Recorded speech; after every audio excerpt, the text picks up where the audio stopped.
Good afternoon. Good afternoon.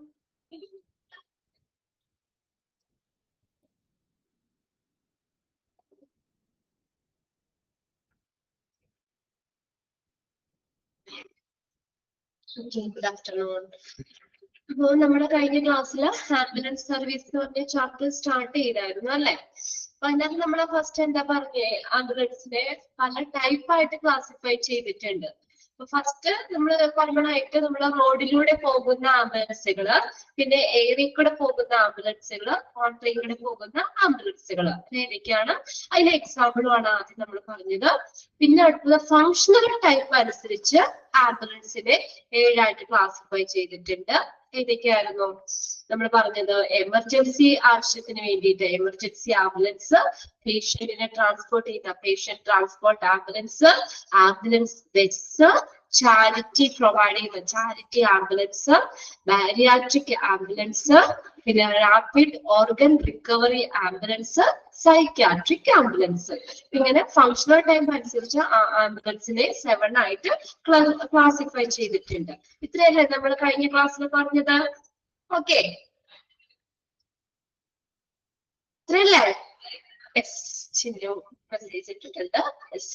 ഇനി നമ്മൾ next നോക്കുന്നത് ടൈപ്പ് ഓഫ് റോഡ് ആംബുലൻസ്. പല ടൈപ്പ് ആംബുലൻസിനെ കുറിച്ചാണ്. അതെങ്ങനെയാന്ന് നോക്കി ഇതിനെ ക്ലാസിഫൈ ചെയ്തേക്കുന്നത്?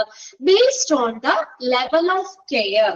നമുക്ക് കിട്ടുന്ന ആ കെയർ, അതിന്റെ ലെവൽ അനുസരിച്ച്, അതിനകത്തുള്ള ഫെസിലിറ്റി കാര്യങ്ങളൊക്കെ അനുസരിച്ചിട്ട്, based on the level of care അനുസരിച്ച് നമ്മൾ ആംബുലൻസിനെ 4 ആയിട്ട് ക്ലാസിഫൈ ചെയ്യാം. എനിക്ക് ടൈപ്പ് എ അല്ലെങ്കിൽ എ ടൈപ്പ് ആംബുലൻസ് ഉണ്ട്, ടൈപ്പ് ബി ടൈപ്പ് ആംബുലൻസ് ഉണ്ട്, ടൈപ്പ് സി ടൈപ്പ് ആംബുലൻസ് ഉണ്ട്, type D last D type ambulance ഉണ്ട്. അപ്പൊ അങ്ങനെ based on the level of care the ambulance may B, the road ambulance may B classified into 4: type A, type B, type C, type D. Okay, നമുക്ക് ഓരോന്നും detail ആയിട്ട് നോക്കാം. അപ്പൊ type A എന്ന് പറഞ്ഞാൽ നോക്കിയേ, formed as per CMVR. CMVR എന്ന് പറഞ്ഞാൽ സെൻട്രൽ മോട്ടോർ വെഹിക്കിൾ റൂൾസ്. അപ്പൊ സെൻട്രൽ മോട്ടോർ വെഹിക്കിൾ റൂൾസ് അനുസരിച്ച് രൂപപ്പെടുത്തിയത്, പ്രകാരം രൂപീകരിച്ചത് ആണ് ടൈപ്പ് എ എന്ന് പറയുന്നത്. Formed as per CMVR. Not able to carry the patient who are laying horizontally with the face and torso facing up. അവിടെ ഒരു വേർഡ് വരുന്നുണ്ട്, ടോർസോ എന്ന് പറഞ്ഞത്. ടോർസോ എന്ന് വെച്ചാൽ ഫേസും നെക്കും അല്ലാത്ത ബാക്കി ഭാഗം, അതിനാണ് ടോർസോ എന്ന് പറയുന്നത്. ഫേസും നെക്കും അല്ലാത്ത ബാക്കി പോർഷനെയാണ് ടോർസോ എന്ന് പറയുന്നത്. അപ്പൊ എങ്ങനെയുള്ള പേഷ്യൻസിന് ക്യാരി ചെയ്യാൻ പറ്റില്ല എന്ന് പറഞ്ഞേ? Not able to carry the patient who are laying horizontally with face and torso facing up. നമ്മളപ്പോ നേരെ ഹൊറിസോണ്ടലി ആയിട്ട് കിടക്കുന്ന പേഷ്യൻസ്, നമ്മളിപ്പോ എന്തെങ്കിലും ഫ്രാക്ചർ ഒക്കെ പറ്റി അല്ലെങ്കിൽ ഒത്തിരി എമർജൻസി ഒക്കെ പറ്റിയ പേഷ്യൻസിന് നമുക്ക് എടുത്തൊക്കെ കൊണ്ടുപോകാൻ പറ്റുമോ? നമ്മളപ്പോ എന്താ എത്രയും പെട്ടെന്ന് അവരെ നമ്മൾ അനങ്ങാതെ തന്നെ ഹോസ്പിറ്റലിലേക്ക് ഷിഫ്റ്റ് ചെയ്യണം. എന്തെങ്കിലും ബോൺസ് ഒക്കെ ബ്രേക്ക് ആയിട്ടിട്ട് ഒടിഞ്ഞിട്ടൊക്കെ ഉണ്ടെങ്കിൽ നമ്മളത് പിടിച്ചെടുക്കുമ്പോൾ വീണ്ടും അതെന്താകെ കൂടാൻ ചാൻസ് ഉണ്ട് അല്ലെ? അപ്പൊ പതുക്കെ ചിന്നിയിട്ടുള്ളെങ്കിൽ നമ്മൾ പിടിച്ചെടുക്കുമ്പോൾ വേണമെങ്കിൽ അത് മുഴുവനായിട്ട് പൊട്ടിപ്പോകാം അല്ലെ?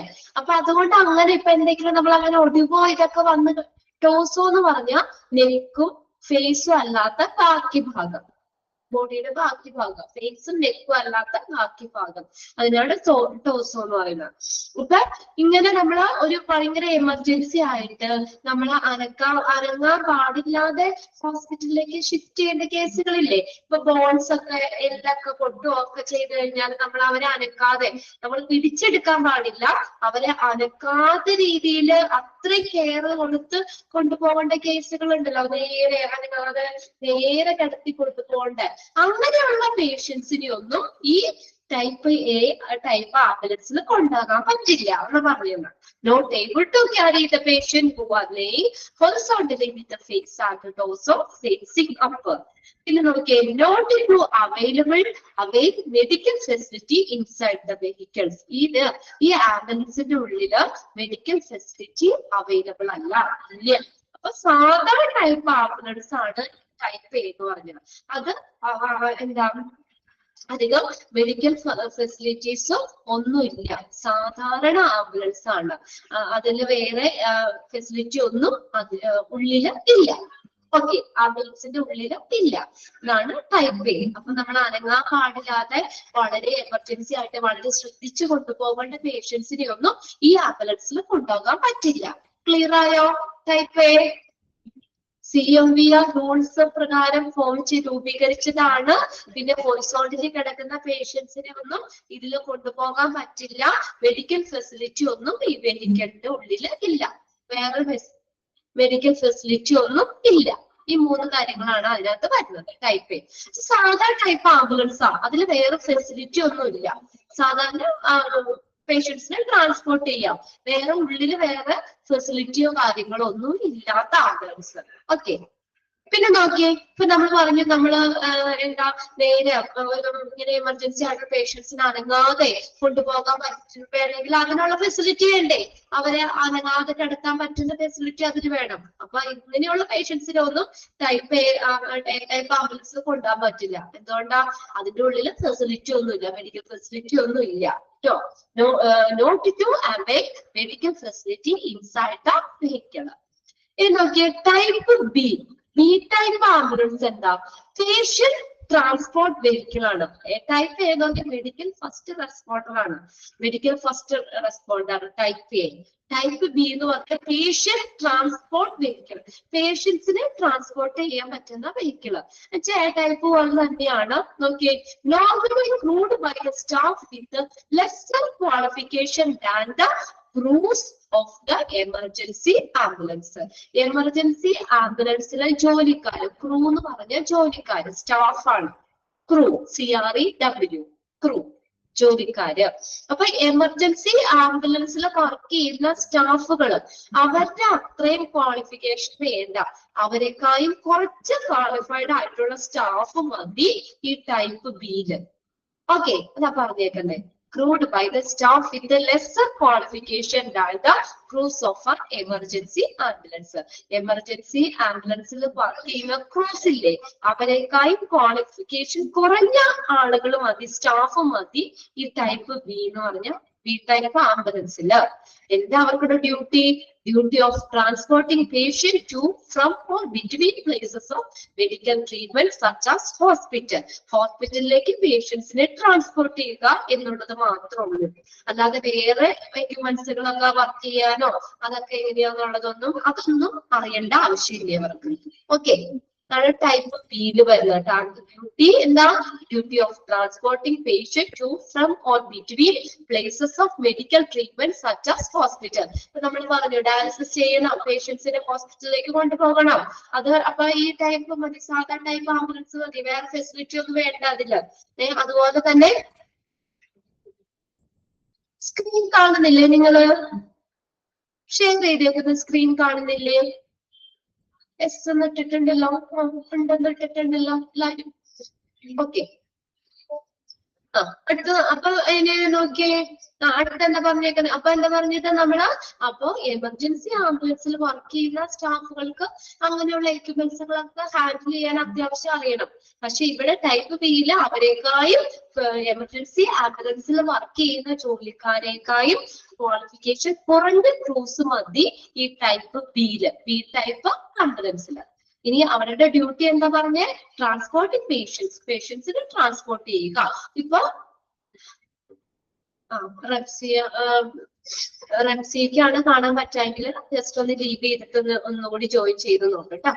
ഓക്കെ, അടുത്ത് നോക്കിയേ. അപ്പൊ അവിടെ പറഞ്ഞെങ്കിൽ ഇപ്പൊ നമ്മൾ ഡയാലിസിസ് ചെയ്യണം, അത് നമ്മുടെ പേഷ്യൻസിനെ നോർമലി കൊണ്ടുപോകേണ്ടത്, അവിടെ വേറെ ഫെസിലിറ്റി കാര്യങ്ങളൊന്നും വേണ്ട വെഹിക്കിളില്. അപ്പൊ അങ്ങനെയുള്ളത്. പിന്നെ അതുപോലെ ചിലപ്പോ ആളുകളെ ചെക്കപ്പിന് വേണ്ടി ഹോസ്പിറ്റലിൽ പോലെ ഇപ്പൊ വയസ്സായവര് ഇടയ്ക്കൊക്കെ ഒന്ന് പോയി ചെക്ക് ചെയ്യാനായിട്ട്, കിടപ്പ് രോഗികള് ഒക്കെ ചെക്കപ്പിന് വേണ്ടി ഹോസ്പിറ്റലിൽ ഇടയ്ക്ക് പോകണമെങ്കിലൊക്കെ ഈ ബി ടൈപ്പ് ആംബുലൻസ് മതി. ഓക്കെ, അപ്പൊ എന്താ ഇവിടെ duty? Duty of transporting patient to from or between places of medical treatment such as hospital. Medical treatment ഹോസ്പിറ്റലിലേക്കോ ഹോസ്പിറ്റലിൽ നിന്ന് തിരിച്ച് വീട്ടിലേക്കോ അങ്ങനെയൊക്കെ ഉള്ള പേഷ്യന്റ് ട്രാൻസ്പോർട്ടിംഗ് പേഷ്യൻസിനെ ട്രാൻസ്പോർട്ട് ചെയ്യുക. ഓക്കെ, ഇനി അടുത്തത് ടൈപ്പ് സി എന്ന് പറഞ്ഞ ബേസിക് ലൈഫ് സപ്പോർട്ട് ആംബുലൻസ് ആണ്. ബേസിക് ലൈഫ് സപ്പോർട്ട് ആംബുലൻസ് അപ്പൊ അതെങ്ങനെയാ? അടിസ്ഥാന നിരീക്ഷണം ആവശ്യമുള്ള പേഷ്യൻസ് ബേസിക് ലൈഫ് സപ്പോർട്ട് കൊടുക്കാൻ പറ്റുന്ന തരത്തിലുള്ള ആംബുലൻസ് ആണ്. ബേസിക് ലൈഫ് സപ്പോർട്ട് കൊടുക്കാൻ പറ്റുന്ന രീതിയിലുള്ള ആംബുലൻസ് ആണ്. അപ്പൊ ഇത്ര എമർജൻസി ആയിട്ടുള്ള ആളുകളെ കൊണ്ടുപോകണം. അപ്പൊ അവരുടെ ജീവൻ നിലനിർത്താൻ കുറച്ച് ബേസിക് ആയിട്ടുള്ള ചില കാര്യങ്ങൾ അതിൽ വേണ്ടി വരും.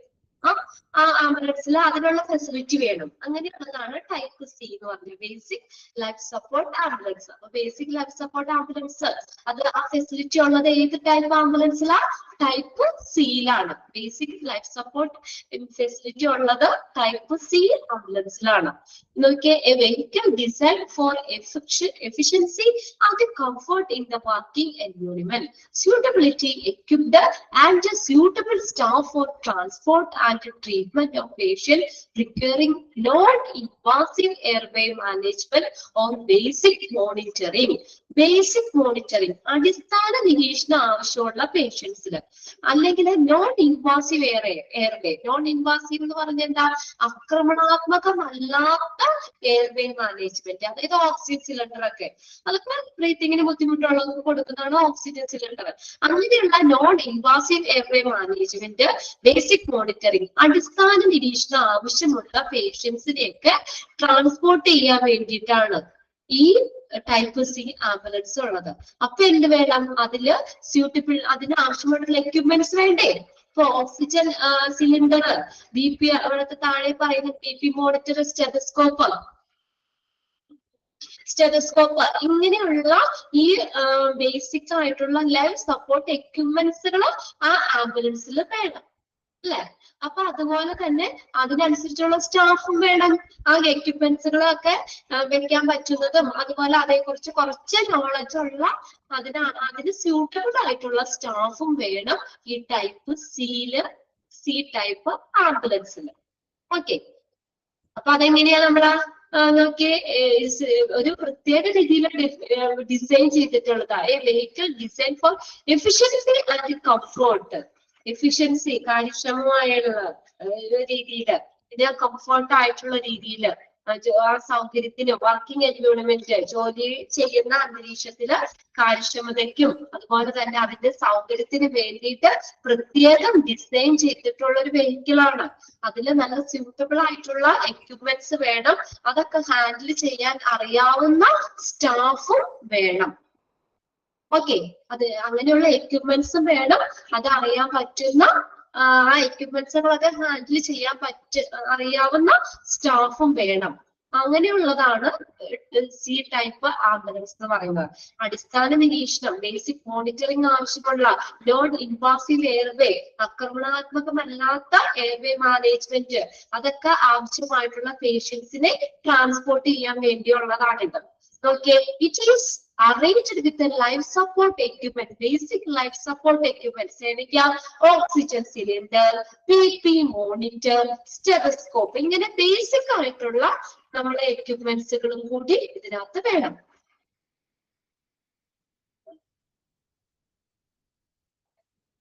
ഓക്കെ, ചിലര് എംസിഎ മാത്രം പറഞ്ഞ സ്പീഡ് ഇത്തിരി കൂടുതലാണ്. ഇത് നിങ്ങളൊന്ന് ഇത് വായിച്ച് ഒന്ന് മനസ്സിലാക്കി വെച്ചാൽ മതി കേട്ടോ. ഓക്കെ, സ്പീഡ് ആർക്കെങ്കിലും സ്പീഡ് ഒന്നും ഇല്ലാന്ന് വിട്ടിട്ടുണ്ട് നോക്കാട്ടോ. അപ്പൊ ഇതിനകത്ത് എന്താ പറഞ്ഞേക്കുന്നേ? ഈ ടൈപ്പ് സിയിൽ എന്താ പറഞ്ഞേക്കുന്നേ? ഇതിനകത്ത് നമുക്ക് പറഞ്ഞേക്കുന്നത് oxygen cylinder, B P monitor, stethoscope തുടങ്ങിയ life support machines, basic life support machines ഇതിൽ വേണം. അപ്പൊ ആ മെഷീൻസുകൾ വേണം. അങ്ങനെയുള്ള എക്യുപ്മെന്റ്സും ഈ വെഹിക്കിളിൽ വേണം. അത് ഹാൻഡിൽ ചെയ്യാൻ അറിയാവുന്ന സ്റ്റാഫും വേണം ഈ ടൈപ്പ് സിയില്. ഓക്കെ, ക്ലിയർ അല്ലേ? അത് ടൈപ്പ് സി എന്ന് പറഞ്ഞ. അപ്പൊ ഇങ്ങനെയുള്ള എക്യുപ്മെന്റ്സ് വേണം, അത് ഹാൻഡിൽ ചെയ്യാൻ അറിയാവുന്ന സ്റ്റാഫും വേണം. ബേസിക് മോണിറ്ററിംഗ് ആവശ്യമായിട്ടുള്ള പേഷ്യൻസിനെ കൊണ്ടുപോകാൻ വേണ്ടിയിട്ട് പ്രത്യേകം ഡിസൈൻ ചെയ്തിട്ടുള്ളതാണ് ടൈപ്പ് സി എന്ന് പറയുന്നത്. ഇനി നാലാമത്തേന്ന് പറഞ്ഞാൽ ടൈപ്പ് ഡി ആണ്. ഡി ടൈപ്പ് ആംബുലൻസ് ആണ്. ഓക്കെ, ഡി ടൈപ്പ് എന്ന് പറഞ്ഞാൽ എന്താന്ന് നോക്കിയേ, അതിനകത്ത് അഡ്വാൻസ്ഡ് ലൈഫ് സപ്പോർട്ട് ആംബുലൻസ്. അപ്പൊ അതൊന്ന് നോക്കി വെക്കണം കേട്ടോ. അഡ്വാൻസ്ഡ് ലൈഫ് സപ്പോർട്ട് ആംബുലൻസ് ഏതിൽ വരുന്ന? ടൈപ്പ് ഡിയിൽ വരുന്ന ഡി ടൈപ്പ് ആംബുലൻസിലാണ്. അതെങ്ങനെയാണ്? അത് കുറച്ചും കൂടി അഡ്വാൻസ്ഡ് ആയിട്ടുള്ള, കുറച്ചും കൂടി അടിയന്തരമായിട്ടുള്ള എക്യുപ്മെന്റ്സ് ഒക്കെ വേണം. അപ്പൊ ടൈപ്പ് സിയിലേക്കായും കുറച്ചും കൂടി ഫെസിലിറ്റി കൂടുതൽ വേണം ഏതില്? ടൈപ്പ് ഡി ആംബുലൻസില്. ഡി ടൈപ്പ് ആംബുലൻസില് ടൈപ്പ് സിയിൽ വെക്കുന്ന എക്യുപ്മെന്റ്സിനേക്കാളും കൂടുതൽ ഫെസിലിറ്റി വേണം. അതിനേക്കാളും കുറച്ചുകൂടി ഫെസിലിറ്റി ഉള്ളതാണ് ടൈപ്പ് ഡി എന്ന് പറയുന്നത്. അതെന്താ? അഡ്വാൻസ്ഡ് ലൈഫ് സപ്പോർട്ട് ആംബുലൻസ് ആണ്. And it is also known as cardiac care ambulance. ഇതിനെ എന്താ പറയുന്നേ? കാർഡിയാക് കെയർ ആംബുലൻസ് എന്നറിയപ്പെടുന്നു. അപ്പൊ ഇതിനകത്ത് ചോദിക്കാം, which of the ambulance, which type of ambulance is known as cardiac care ambulance? ഏത് ടൈപ്പ് ആംബുലൻസ് ആണ്? ടൈപ്പ് ബി അല്ലെ? ഡി ടൈപ്പ് ആംബുലൻസിനെയാണ് കാർഡിയാക് കെയർ ആംബുലൻസ് എന്ന് അറിയപ്പെടുന്നത്. ഇതെന്താ? അഡ്വാൻസ്ഡ് ലൈഫ് സപ്പോർട്ട് ആംബുലൻസ് ആണ് ടൈപ്പ് ഡി എന്ന് പറയുന്നത്. ഇനി നോക്കിയേ, a vehicle designed ergonomically. Ergonomically എന്ന് പറഞ്ഞു കഴിഞ്ഞാൽ comfort and efficiency. Comfort and efficiency ആയിട്ടുള്ള രീതിയിൽ ഡിസൈൻ ചെയ്തിട്ടുള്ളതാണ്. അതാണ് designed. Vehicle designed എർഗോണമിക്കലി.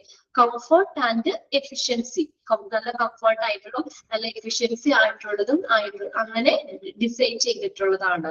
Equipped and suitably staff for the transport and treatment of patient requiring invasive airway management or intensive monitoring. ഇവിടെ നോക്കി എങ്ങനെയാ? ഇന്റൻസീവ് മോണിറ്ററിംഗ് എന്ന് വെച്ചാൽ തീവ്രമായ നിരീക്ഷണം. ഭയങ്കര എമർജൻസി ആയിട്ട് കൊണ്ടുപോകുന്ന പേഷ്യൻസിന് നമ്മുടെ നല്ല തീവ്രമായിട്ടുള്ള നിരീക്ഷണം ആവശ്യമുള്ള പേഷ്യൻസ്. ഓക്കെ, ഇപ്പൊ വെന്റിലേറ്ററിലൊക്കെ കിടക്കുന്ന പേഷ്യൻസ് ഒക്കെ ഇല്ലേ, അങ്ങനെ തീവ്രമായിട്ടുള്ള നിരീക്ഷണം ആവശ്യമുള്ള പേഷ്യൻസ്. അതുപോലെ തന്നെ patients require invasive airway management. Invasive airway, ആക്രമണാത്മകമായിട്ടുള്ള എയർവേ മാനേജ്മെന്റ് ആവശ്യമായിട്ടുള്ളത്. തീവ്രമായിട്ടുള്ള നിരീക്ഷണം ആവശ്യമുള്ള പേഷ്യൻസിനെയൊക്കെ ട്രാൻസ്പോർട്ട് ചെയ്യാൻ വേണ്ടിയിട്ടുള്ളതാണ് ടൈപ്പ് ഡി എന്ന് പറയുന്നത്. അപ്പൊ ടൈപ്പ് സിയിലേക്കായും കുറച്ചും കൂടി അഡ്വാൻസ്ഡ് ആയിരിക്കും. എർഗോണമിക്കലി എന്ന് പറഞ്ഞു കഴിഞ്ഞാല് കംഫർട്ട് ആൻഡ് എഫിഷ്യൻസി. നമ്മൾ ആദ്യം പറഞ്ഞില്ലേ, നല്ല കംഫർട്ട് ആയിട്ടുള്ള എഫിഷ്യൻസി ആയിട്ട് ഡിസൈൻ ചെയ്തിട്ടുള്ളത്. അതാണ് എർഗോണമിക്കലി ഡിസൈൻഡ് എന്ന് പറയുന്നത്. അപ്പൊ അങ്ങനെയുള്ള കുറച്ചും കൂടി ടൈപ്പ് സിയിനേക്കായി കുറച്ചും കൂടി അഡ്വാൻസ്ഡ് ആണ് ഇത്. കുറച്ചും കൂടി ഫെസിലിറ്റി കൂടുതൽ വേണം. ഇന്റൻസീവ് മോണിറ്ററിംഗ്, തീവ്രമായിട്ടുള്ള നിരീക്ഷണം ആവശ്യമുള്ള പേഷ്യൻസിനെ കൊണ്ടുപോകാൻ വേണ്ടിയിട്ടുള്ളതാണിത്. ഓക്കെ, നോക്കിയേ, equipped with the advanced life support machines. ഇതിനകത്ത് എന്തൊക്കെ വേണം? This is equipped with the advanced life support machines. അപ്പൊ അഡ്വാൻസ്ഡ് ലൈഫ് സപ്പോർട്ട് മെഷീൻസ് വേണം. ഏതൊക്കെയാ? such as defibrillator, a machine used to resume the heart. Heart പുനരാരംഭിക്കാൻ വേണ്ടി ഉപയോഗിക്കുന്ന മെഷീനാണ് ഡിഫിബ്രിലേറ്റർ. ഹാർട്ട് പുനരാരംഭിക്കാൻ വേണ്ടി ഉപയോഗിക്കുന്ന ഒരു മെഷീൻ ആണ് ഡിഫിബ്രിലേറ്റർ. ഇപ്പൊ നമ്മള് സാധാരണ നമുക്ക് എന്തെങ്കിലും ബ്രീത്ത് ചെയ്യാൻ ബുദ്ധിമുട്ടൊക്കെ വരികയാണെങ്കിൽ CPR കൊടുക്കും. സ്ട്രോക്ക് ഒക്കെ ഇതൊക്കെ വന്ന കാർഡിയാക് അറസ്റ്റ് ഇതൊക്കെ വരികയാണെങ്കിൽ നമുക്ക് CPR ആദ്യം കൊടുക്കും. അപ്പൊ CPR കൊടുത്തിട്ടും ഈ പേഷ്യൻസിന് ഇത് നോർമൽ ആയില്ലെങ്കിൽ നെക്സ്റ്റ് ആണ് ഡിഫിബ്രിലേറ്റർ എന്ന് പറയുന്നത്. അതെന്റെ ഈ ചെസ്റ്റിൽ ഇങ്ങനെ വെക്കുന്ന രണ്ട് സ്ഥാനം ഇങ്ങനെ നെഞ്ചത്ത് ഇങ്ങനെ ഘടിപ്പിച്ചു വെച്ചിട്ട് നെഞ്ചിൽ ഇങ്ങനെ നമ്മുടെ ചെസ്റ്റിൽ ഇങ്ങനെ രണ്ട് സംഭവങ്ങൾ ഇങ്ങനെ ഘടിപ്പിച്ചു വെക്കൂലേ, ഇവിടെ ഘടിപ്പിച്ചു വെച്ചിട്ട് അത് പെട്ടെന്ന് എന്താ പറയാ ഒരു ചെറുപ്പോടുകൂടി പെട്ടെന്ന് ഇങ്ങനെ ബ്രീത്തിങ് കിട്ടുന്ന അങ്ങനെയുള്ള മെഷീനാണ്. ഓക്കെ, അതാണ് ഡിഫിബ്രിലേറ്റർ.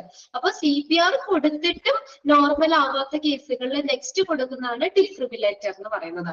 അപ്പൊ ഇവിടെ നിങ്ങൾക്ക് എക്സാമിന് ഇങ്ങനെ ചോദിക്കാം, a machine used to resume the heart. ഏതാ? ഡിഫിബ്രിലേറ്റർ. പിന്നെ ECG മെഷീൻ. അടുത്ത് നോക്കിയേ, പിന്നെ എന്തൊക്കെ സാധനം ഉണ്ടാവാം? ECG machine used to keep a check on the heart rate of a person. നമ്മുടെ ഹാർട്ട് റേറ്റ് അളക്കുന്ന മെഷീൻ അല്ലേ ECG. ഹാർട്ട് റേറ്റിലൊക്കെ എന്തെങ്കിലും ECG എന്തെങ്കിലും വേരിയേഷൻസ് ഒക്കെ ഉണ്ടോ എന്നൊക്കെ നോക്കും. അയൺ ബോക്സ് പോലുള്ളതാണോ എന്ന് പറയും. ഇങ്ങനെ ചെസ്റ്റിലൊക്കെ ഇങ്ങനെ രണ്ട് സംഭവം ഇങ്ങനെ പഠിപ്പിച്ചു വെക്കണം നിങ്ങൾ കണ്ടിട്ടില്ല. അപ്പൊ പെട്ടെന്ന് ഇങ്ങനെ ചെക്ക് ചെയ്യണമെങ്കിൽ അവർക്കൊരു ബ്രീത്തിങ് കിട്ടും. അതാണ് ഡിഫിബ്രിലേറ്റർ എന്ന് പറയുന്നത്. ഓക്കെ, പിന്നെ അടുത്തത് ECG മെഷീൻ ആണ്. അത് എന്ത് നോക്കാന്? Check the heart rate of a person. പേഴ്സന്റെ ഒരു വ്യക്തിയുടെ ഹാർട്ട് റേറ്റ് അളക്കുന്ന മെഷീൻ ECG മെഷീൻ. പിന്നെ അടുത്ത് നോക്കിയ വെന്റിലേറ്റർ. വെന്റിലേറ്റർ പഠിച്ചല്ലോ നിങ്ങള്. ലങ്സിനെ സപ്പോർട്ട് ചെയ്യുന്നല്ലേ? ലങ്സിന് ബ്രീത്തിങ്ങിന് ചെയ്യാൻ പറ്റാത്ത സാഹചര്യത്തിൽ ലങ്സിന് സപ്പോർട്ട് ചെയ്യാൻ കൃത്യമായി ബ്രീത്തിങ് കൊടുക്കാൻ വേണ്ടി ഉപയോഗിക്കുന്ന മെഷീനാണ് വെന്റിലേറ്റർ. പിന്നെ അതുപോലെ ഓക്സിജൻ കൊടുക്കാൻ oxygen cylinder, pulse oximeter. Okay, used to check for the amount of oxygen in the blood. ബ്ലഡിലെ ഓക്സിജന്റെ എമൗണ്ട് ചെക്ക് ചെയ്യുന്ന പൾസ് ഓക്സിമീറ്റർ. പിന്നെ അടുത്തത് റെസിസിറ്റേഷൻ കിറ്റ്. റെസിസിറ്റേഷൻ കിറ്റ് ലങ്സിന് വേണ്ടിയിട്ടുള്ളതാണ് കേട്ടോ. ചുരുങ്ങിപ്പോയിട്ടുള്ള ലെൻസ് ഇല്ലേ, അതിനെയൊക്കെ നേരെയാക്കാൻ വേണ്ടി വികസിപ്പിക്കാൻ വേണ്ടിയിട്ടുള്ളതാണ് റെസിസ്റ്റേഷൻ കിറ്റ്. അപ്പൊ അതിന് സക്ഷൻ മെഷീൻ ഉണ്ടാവാം, അതിൽ ഓക്സിജൻ ട്യൂബ്, മൗത്ത് ഓപ്പണർ, അങ്ങനെ കുറച്ച് കാര്യങ്ങളൊക്കെ ഉള്ള ഒരു കിറ്റാണ് റെസിസ്റ്റേഷൻ കിറ്റ് എന്ന് പറഞ്ഞത്. അപ്പൊ ലെൻസിന് വേണ്ടി ചുരുങ്ങിപ്പോയ ലെൻസിനെ സാധാരണ രീതിയിൽ ആക്കാൻ വേണ്ടി ഉപയോഗിക്കുന്ന റെസിസ്റ്റേഷൻ കിറ്റ്. പിന്നെ അടുത്ത സക്ഷൻ മെഷീൻ. സക്ഷൻ മെഷീൻ എന്ന് പറഞ്ഞാൽ എന്താ? കഫം വലിച്ചെടുക്കാൻ. ഇപ്പൊ നമ്മൾ വളരെ വയ്യാതെ എമർജൻസി ആയിട്ട് കിടക്കുന്ന പേഷ്യൻസിന് ഇങ്ങനെ എനിക്ക് തുപ്പാനൊന്നും പറ്റുമല്ലോ.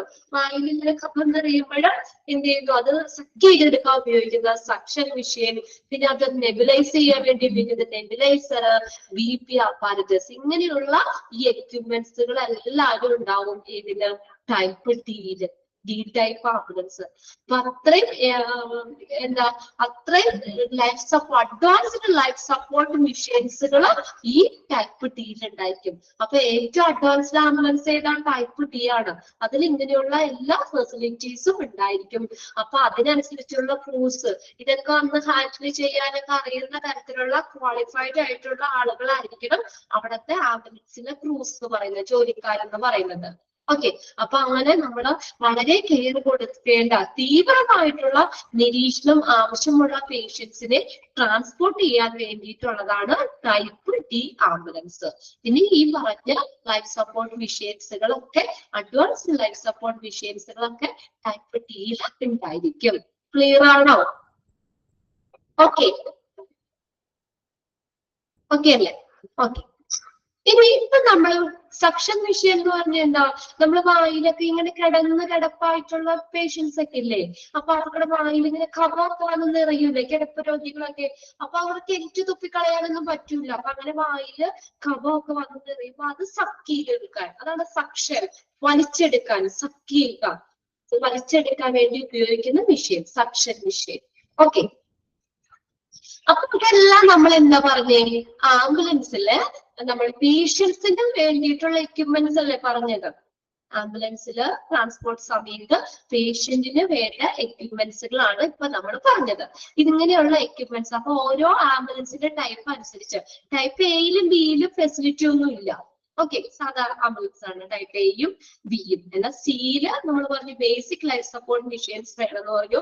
ടൈപ്പ് ഡിയില് അഡ്വാൻസ്ഡ് ലൈഫ് സപ്പോർട്ട് മെഷീൻസ് വേണം. ഓക്കെ, ഇനി നമ്മൾ നെക്സ്റ്റ് നോക്കുന്ന എക്യുപ്മെന്റ്സ് ആണ്.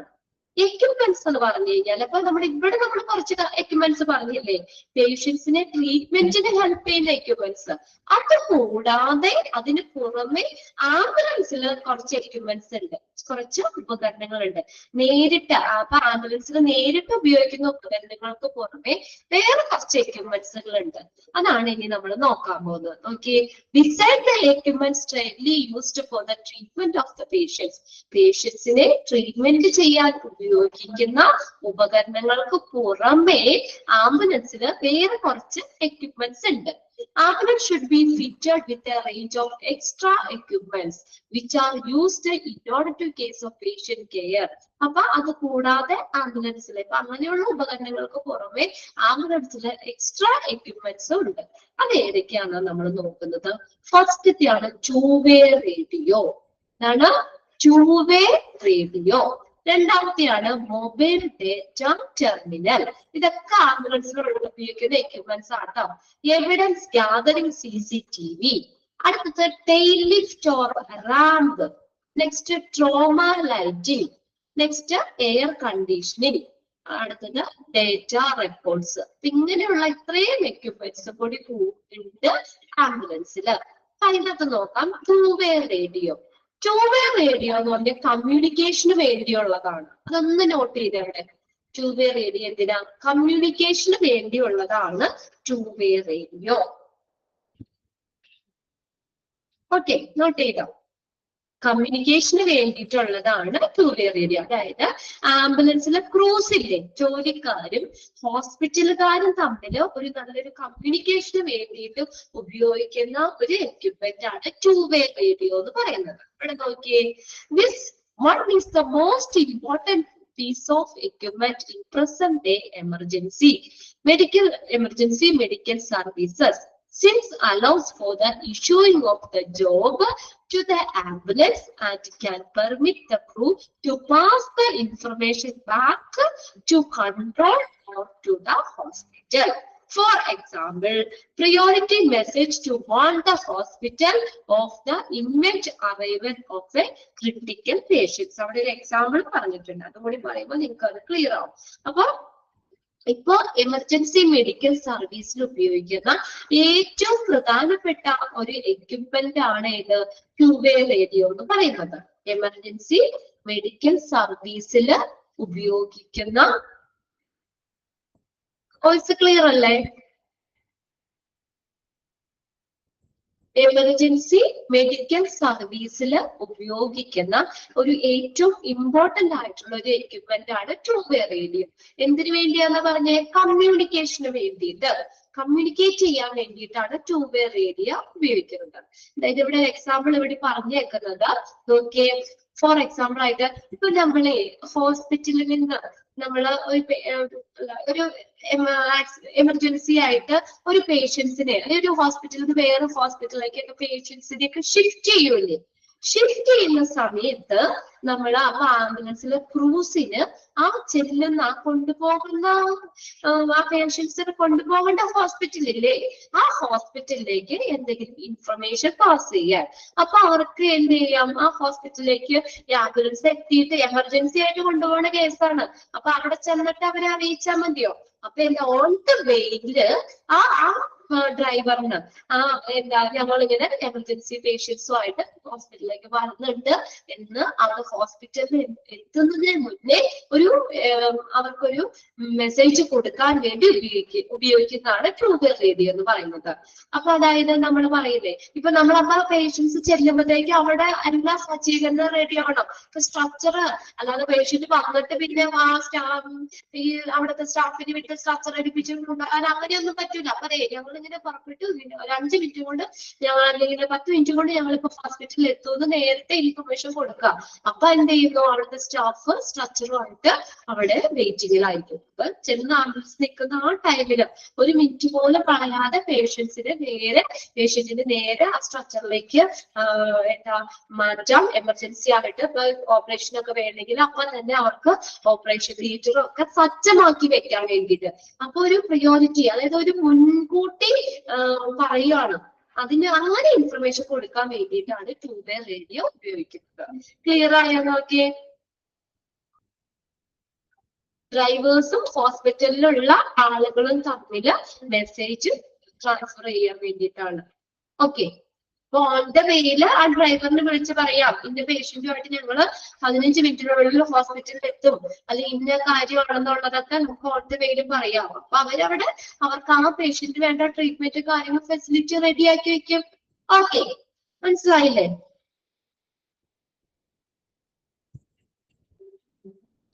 ആശുപത്രിയുടെ നിയന്ത്രണത്തിലൊക്കെ ഉള്ള വിവരങ്ങൾ കൈമാറാനൊക്കെ ജോലിക്കാരെ ടൂ വേ റേഡിയോ ഹെൽപ്പ് ചെയ്യുകയും ചെയ്യും. ഇനി രണ്ടാമത്തെ എന്ന് പറഞ്ഞാൽ മൊബൈൽ ഡേറ്റ ടെർമിനൽ ആണ്. മൊബൈൽ ഡേറ്റ ടെർമിനൽ ഇവിടെ നോക്കിയേ, ഇത് some ambulance are equipped with mobile data terminal, MDTS എന്ന് പറയുന്നത്. Mobile data terminal. ചില ആംബുലൻസുകളിൽ ഈ മൊബൈൽ ഡേറ്റ ടെർമിനൽസ് ഉണ്ടായിരിക്കും, which are linked without wire to a central computer, usually at the control centre. ഇത് എങ്ങനെയാണ്? ഒരു കൺട്രോൾ സെന്റർ ഉണ്ട്, ഇത് വയറില്ല മൊബൈൽ ഡാറ്റ ടെർമിനൽ, അത് നേരെ ഒരു സെൻട്രൽ കമ്പ്യൂട്ടറുമായിട്ട് കണക്റ്റഡ് ആയിരിക്കും.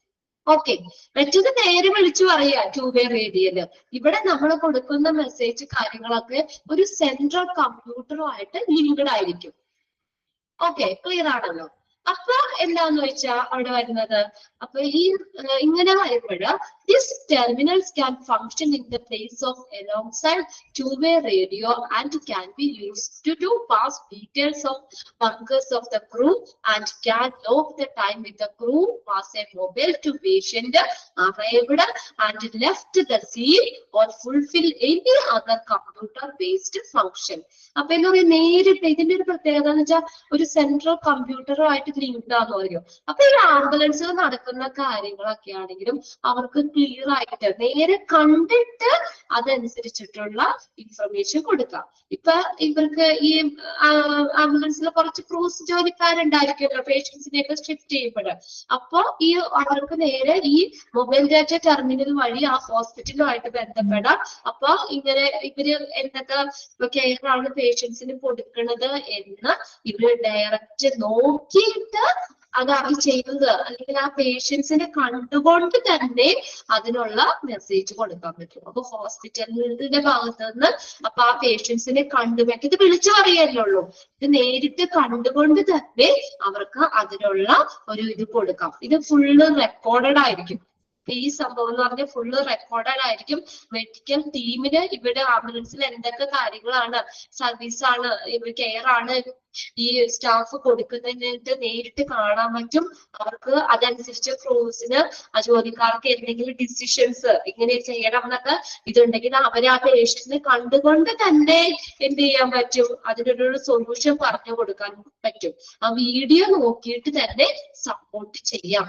അതുപോലെ തന്നെ ആംബുലൻസ് വന്ന വഴി പേഷ്യന്റ് കൊടുക്കുന്ന കെയർ ഇതെല്ലാം കറക്റ്റ് ആയിട്ട് ചെയ്യാൻ പറ്റും. ഓക്കെ, ആ ഡിഫറൻസ് നിങ്ങൾക്ക് മനസ്സിലായോ? ടു വേ റേഡിയോ എന്ന് പറഞ്ഞാൽ നമ്മൾ വിളിച്ചു പറയുന്ന കാര്യം മാത്രമേ ഉള്ളൂ.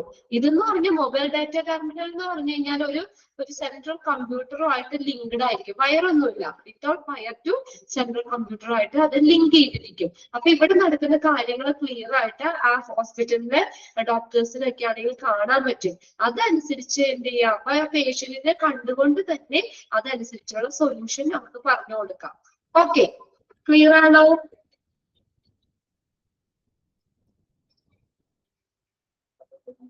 ഓക്കെ അല്ലേ?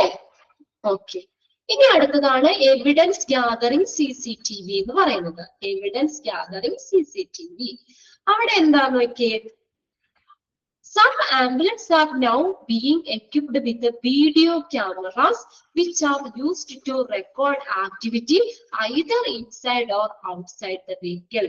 CCTV അത് പ്രത്യേകിച്ച് പറയണ്ട, നമ്മളിപ്പോ എല്ലായിടത്തും വെക്കുന്നുണ്ട്, എല്ലാ ഓഫീസുകളിൽ വെക്കുന്നുണ്ട്, നമ്മുടെ വീടുകളിൽ വെക്കുന്നുണ്ട് CCTV ക്യാമറകള്. പിന്നെ അങ്ങനെ എല്ലാം നമ്മളൊരു പ്രധാനപ്പെട്ട മിക്ക സ്ഥലങ്ങളിലും CCTV വെക്കുന്നുണ്ട്. എന്തിനു വേണ്ടിയിട്ടാ CCTV വെക്കുന്നേ? അവിടെ എന്താണ് സംഭവിച്ചതെന്ന് നമുക്കൊന്നും അറിയാൻ വേണ്ടിയിട്ടല്ലേ. അപ്പൊ അവിടെ നടക്കുന്ന ഒരു വീട്ടിൽ വെച്ചു, അപ്പൊ വീടിന്റെ എന്തൊക്കെ കാര്യങ്ങളാണ് വെക്കുന്നത്. ഇപ്പൊ വീട്ടില് അവര് ഇവിടെ ഇല്ല, വിദേശത്തൊക്കെ ആണെങ്കിൽ നമ്മുടെ വീട് ഒന്ന് നിരീക്ഷിക്കാനൊക്കെ ആയിട്ട് CCTV ക്യാമറ ഇല്ല, അവർക്ക് അവിടെ നിന്ന് നോക്കി അറിയാൻ പറ്റും ഇവിടെ എന്തൊക്കെ കാര്യങ്ങളാണ് നടക്കുന്നത്, അല്ലെങ്കിൽ എന്താണെന്നൊക്കെയുള്ളത് അറിയാൻ പറ്റും അല്ലെ. അപ്പൊ അങ്ങനെ നമ്മള് ഈ ചില ആംബുലൻസുകൾ ഇതുപോലെ CCTV എന്ന് പറഞ്ഞ എക്യുപ്മെന്റ് പഠിപ്പിച്ചിട്ടുണ്ടാവും. അത് എന്തിനു വേണ്ടിയിട്ട്? Which are used to record activity either inside or outside the vehicle. വെഹിക്കിളിന്റെ പുറമേയും ഉള്ളിലും നടക്കുന്ന ആക്ടിവിറ്റീസ് റെക്കോർഡ് ചെയ്യാൻ വേണ്ടിയിട്ടാണ്. ഓക്കെ, അപ്പൊ this may also tiled with sound recording facility. അപ്പൊ ക്യാമറ മാത്രമല്ല, അതിന്റെ സൗണ്ട് റെക്കോർഡ് അവർ പറയുന്നത് കൂടി കിട്ടും, റെക്കോർഡഡ് ആയിരിക്കും. സൗണ്ട് റെക്കോർഡിംഗ് ഫെസിലിറ്റീസ് കൂടി ഉണ്ടാകും. ഇത് എന്തിനു വേണ്ടിയാ ഉപയോഗിക്കുന്നേ? അപ്പൊ നമ്മൾ ഒന്ന് പറഞ്ഞു, നമ്മുടെ ആംബുലൻസിന്റെ ഉള്ളിൽ പുറത്ത് നടക്കുന്ന എല്ലാ ആക്ടിവിറ്റീസും എന്ത് ചെയ്യാൻ, റെക്കോർഡ് ചെയ്യാൻ വേണ്ടിയിട്ടാണ് ഈ CCTV ഉപയോഗിക്കുന്നതെന്ന് പറഞ്ഞു. പിന്നെ എന്തിനാ? This can be used as a protective measures from violence against the ambulance crews. Ambulance crews-ന് ആംബുലൻസിലെ ജോലിക്കാർക്ക് എതിരെയായിട്ട് എന്തെങ്കിലും വയലൻസ്, ഒരു അക്രമങ്ങളോ കാര്യങ്ങളോ ഒക്കെ നടക്കുകയാണെങ്കിൽ അതിനെതിരെ പ്രൊട്ടക്ഷൻ ആയിട്ടും ഈ CCTV ഉപയോഗിക്കാം. ഇപ്പൊ നമ്മളിങ്ങനെ വലിയ വലിയ കേസുകളോ കാര്യങ്ങളിലൊക്കെ ഇല്ലേ, അപ്പൊ അങ്ങനെയുള്ള ആളുകളെയൊക്കെ ആംബുലൻസിൽ ഷിഫ്റ്റ് ചെയ്യുമ്പോൾ പല സിനിമയിലും കണ്ടിട്ടില്ലേ, ഓൺ ദ വേയിലേക്കുള്ള വന്നിട്ട് തടഞ്ഞു നിർത്തി അവരെയൊക്കെ ആംബുലൻസിലെ ആളുകളെയൊക്കെ ഡ്രൈവറിനെയൊക്കെ ഇടിച്ചിട്ടാക്കിയിട്ട് അവരെ കൊണ്ടുപോകുന്നതൊക്കെ ഇല്ലേ. അപ്പൊ അങ്ങനെ ആംബുലൻസിലെ ജോലിക്കാർക്ക് എതിരായിട്ട്, ആ ക്രൂസിനെതിരായിട്ട് എന്തെങ്കിലും അക്രമങ്ങളോ കാര്യങ്ങളോ ഒക്കെ നടക്കുകയാണെങ്കിൽ അതിനെതിരായിട്ട് ഒരു പ്രൊട്ടക്റ്റീവ് മെഷർ. അപ്പൊ നമുക്ക് ആ CCTV നോക്കി അറിയാം എന്താണ്, ആരാണ് വന്നാൽ എങ്ങനെയാന്നുള്ള ഡീറ്റെയിൽ കാര്യങ്ങളൊക്കെ അറിയാൻ പറ്റും. അത് ഒന്നാമത്തെ. This can be used as a protective measures from violence against the ambulance crews. Ambulance crews-നെതിരായിട്ട് എന്തെങ്കിലും അക്രമങ്ങളും കാര്യങ്ങളും നടക്കുകയാണെങ്കിൽ അതിനെതിരെ ഒരു പ്രൊട്ടക്ഷൻ എന്ന നിലയിലും.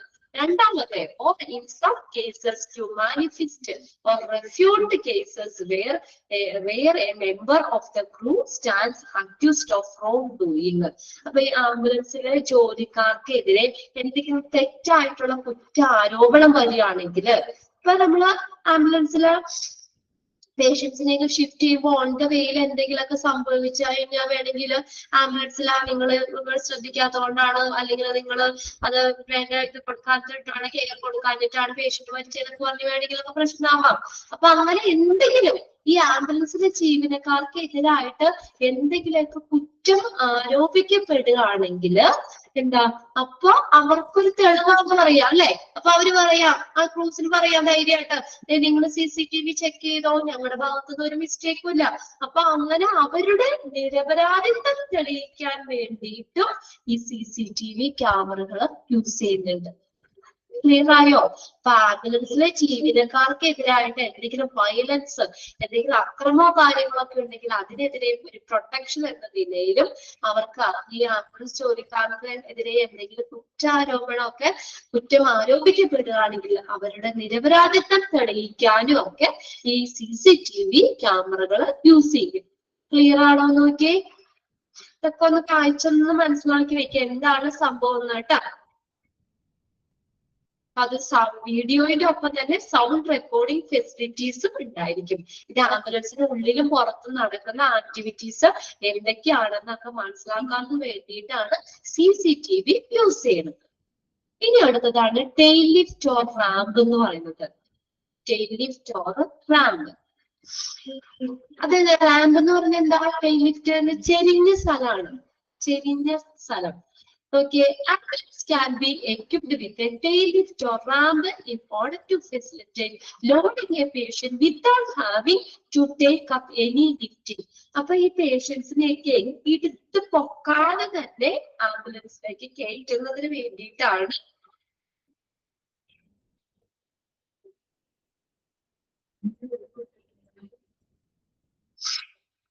അപ്പൊ എന്താ പറഞ്ഞത്, ആംബുലൻസില് ഈ പേഷ്യൻസ് ഉണ്ടല്ലോ, പേഷ്യൻസിനെയൊക്കെ നമ്മളെ ലിഫ്റ്റ് ചെയ്യാതെ പൊക്കി കയറ്റാതെ അവരെ ആംബുലൻസിലേക്ക് കയറ്റുന്നതിന് വേണ്ടിയിട്ടാണ് ടെയിൽ ലിഫ്റ്റ് അല്ലെങ്കിൽ റാമ്പുകൾ യൂസ് ചെയ്യുന്നത്.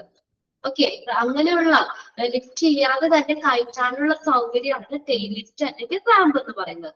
This is particularly important where the patient is obese or specifically care transport that need a large huge equipment such as neonatal incubator or hospital beds.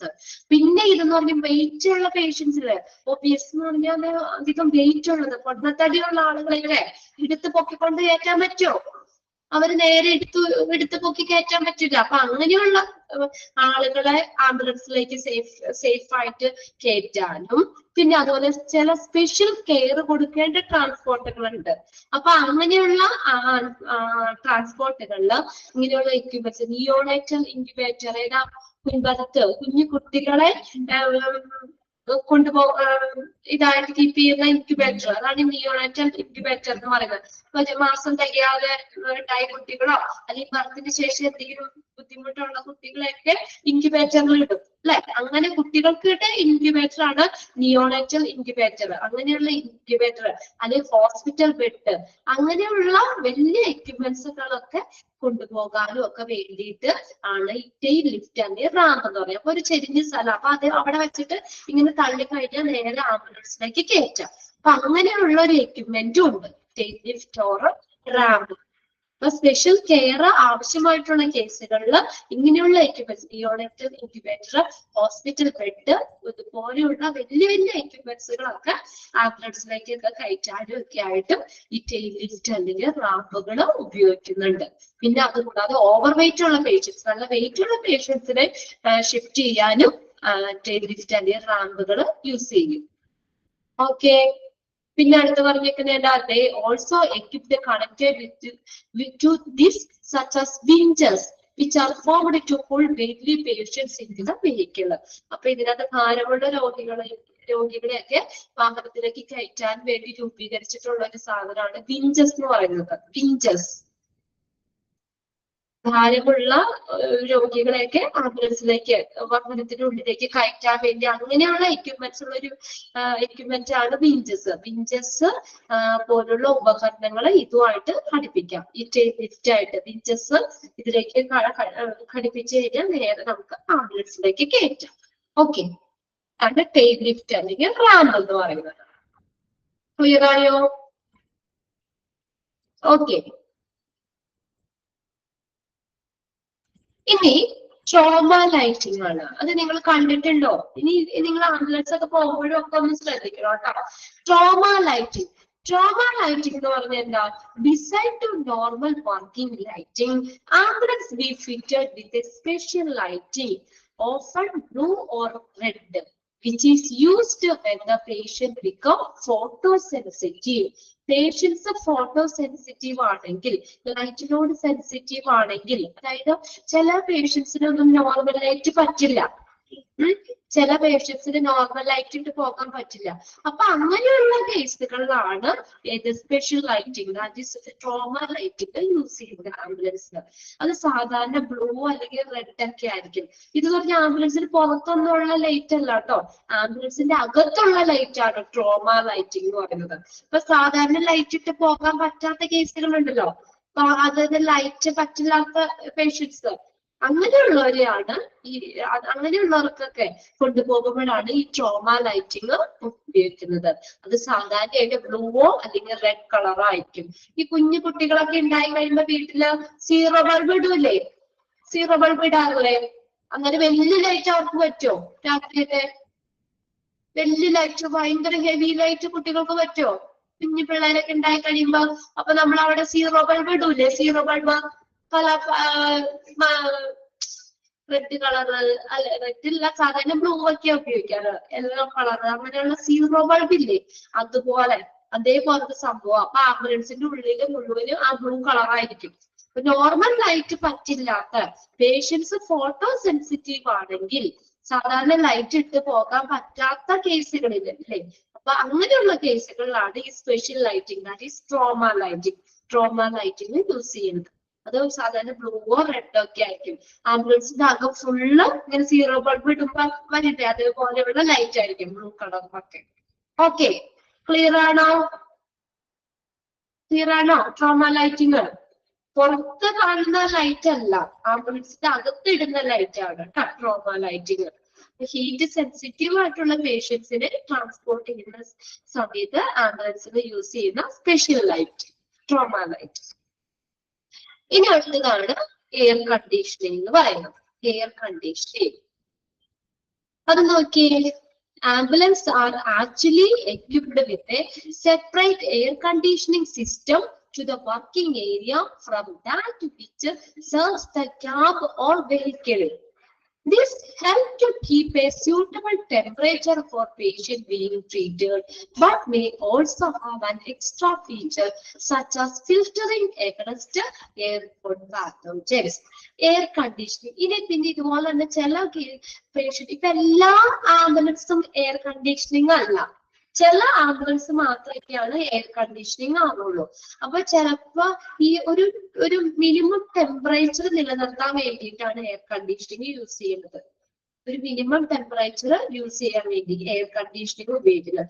അപ്പോൾ ചില പേഷ്യൻസ് ഒക്കെ ഇങ്ങനെ എയർ കണ്ടീഷനിങ് ആവശ്യമുള്ളത് അല്ലെങ്കിൽ ഒരു പ്രത്യേക ടെമ്പറേച്ചർ നിലനിർത്തി പോകേണ്ട കേസുകൾ ഉണ്ടാവും ട്രാൻസ്പോർട്ട് സമയത്തൊക്കെ. ഇപ്പൊ ICU അതൊക്കെ അങ്ങനെയൊക്കെ ഒരു എന്താ കിടക്കുന്ന പേഷ്യൻസ് അതേ രീതിയിൽ തന്നെ നമ്മൾ എന്ത് ചെയ്യണം, പേഷ്യൻസിന് വേറെ ഹോസ്പിറ്റലിലേക്ക് ഷിഫ്റ്റ് ചെയ്യണം. അപ്പൊ അവിടെ ക്ലൈമറ്റ് അല്ലെങ്കിൽ ആ ടെമ്പറേച്ചർ ചേഞ്ച് ഒന്നും വരാൻ പാടില്ല. അപ്പൊ ഒരു ടെമ്പറേച്ചർ ഒരു പർട്ടിക്കുലർ ടെമ്പറേച്ചർ മെയിൻറ്റെയിൻ ചെയ്യാൻ വേണ്ടിയിട്ടാണ് എയർ കണ്ടീഷൻ AC യൂസ് ചെയ്യുന്നത്. മിക്ക വീടുകളിലൊക്കെ ഇപ്പൊ AC ഇല്ലല്ലേ, ചൂടൊക്കെ ഒരുപാട് ചൂടൊക്കെ ആയി കഴിഞ്ഞപ്പോ AC ഒക്കെ ഉപയോഗിക്കണല്ലേ, AC എയർ കണ്ടീഷനിങ് ഉപയോഗിക്കുന്നത്. അപ്പൊ ഒരു എന്തിനു വേണ്ടി AC ഉപയോഗിക്കുന്നത്, ഒരു പ്രത്യേക ഒരു പർട്ടിക്കുലർ ടെമ്പറേച്ചർ മെയിൻറ്റെയിൻ ചെയ്യാൻ വേണ്ടിയിട്ട്. അപ്പൊ ട്രാൻസ്പോർട്ട് സമയത്ത് പേഷ്യൻസിന് ഒരു പർട്ടിക്കുലർ ടെമ്പറേച്ചർ നിലനിർത്തുന്നതിന് വേണ്ടിയിട്ടാണ് എയർ കണ്ടീഷനിങ് ഉപയോഗിക്കുന്നത്. പിന്നെ അതുകൂടാതെ ഒരു കാര്യം കൂടിയുണ്ട്. അപ്പൊ എന്ന് പറഞ്ഞാൽ പുറമെയുള്ള പാത്തോജൻസ് ഇല്ലേ, മൈക്രോ ഓർഗാനിസംസ് ഏരിയകൾ വരുന്ന അതിന് അത് നമ്മുടെ വെഹിക്കിൾസിലേക്കൊക്കെ വരാതെയൊക്കെ പ്രിവെന്റ് ചെയ്യും, ഫിൽറ്റർ ചെയ്യുന്നുള്ളത്. പക്ഷെ പുറമെ വായുമായിട്ടൊരു കോണ്ടാക്ട് ഒന്നും വരുന്നില്ല AC-യുടെ അകത്ത്. അപ്പൊ പുറമെയുള്ള പാത്തോജൻസിന് എതിരായിട്ട് അതിനെ പ്രിവെന്റ് ചെയ്യാനും ഈ AC ഹെൽപ്പ് ചെയ്യുന്ന പറഞ്ഞേക്കുന്നു. But they also have an extra feature such as filtering against airborne pathogens. Airborne pathogens-നെ എതിരായിട്ട് അത് കടക്കാതിരിക്കാനും ഈ എയർ കണ്ടീഷനിങ് സിസ്റ്റം ഉപയോഗിക്കുന്നു. ക്ലിയർ ആയോ?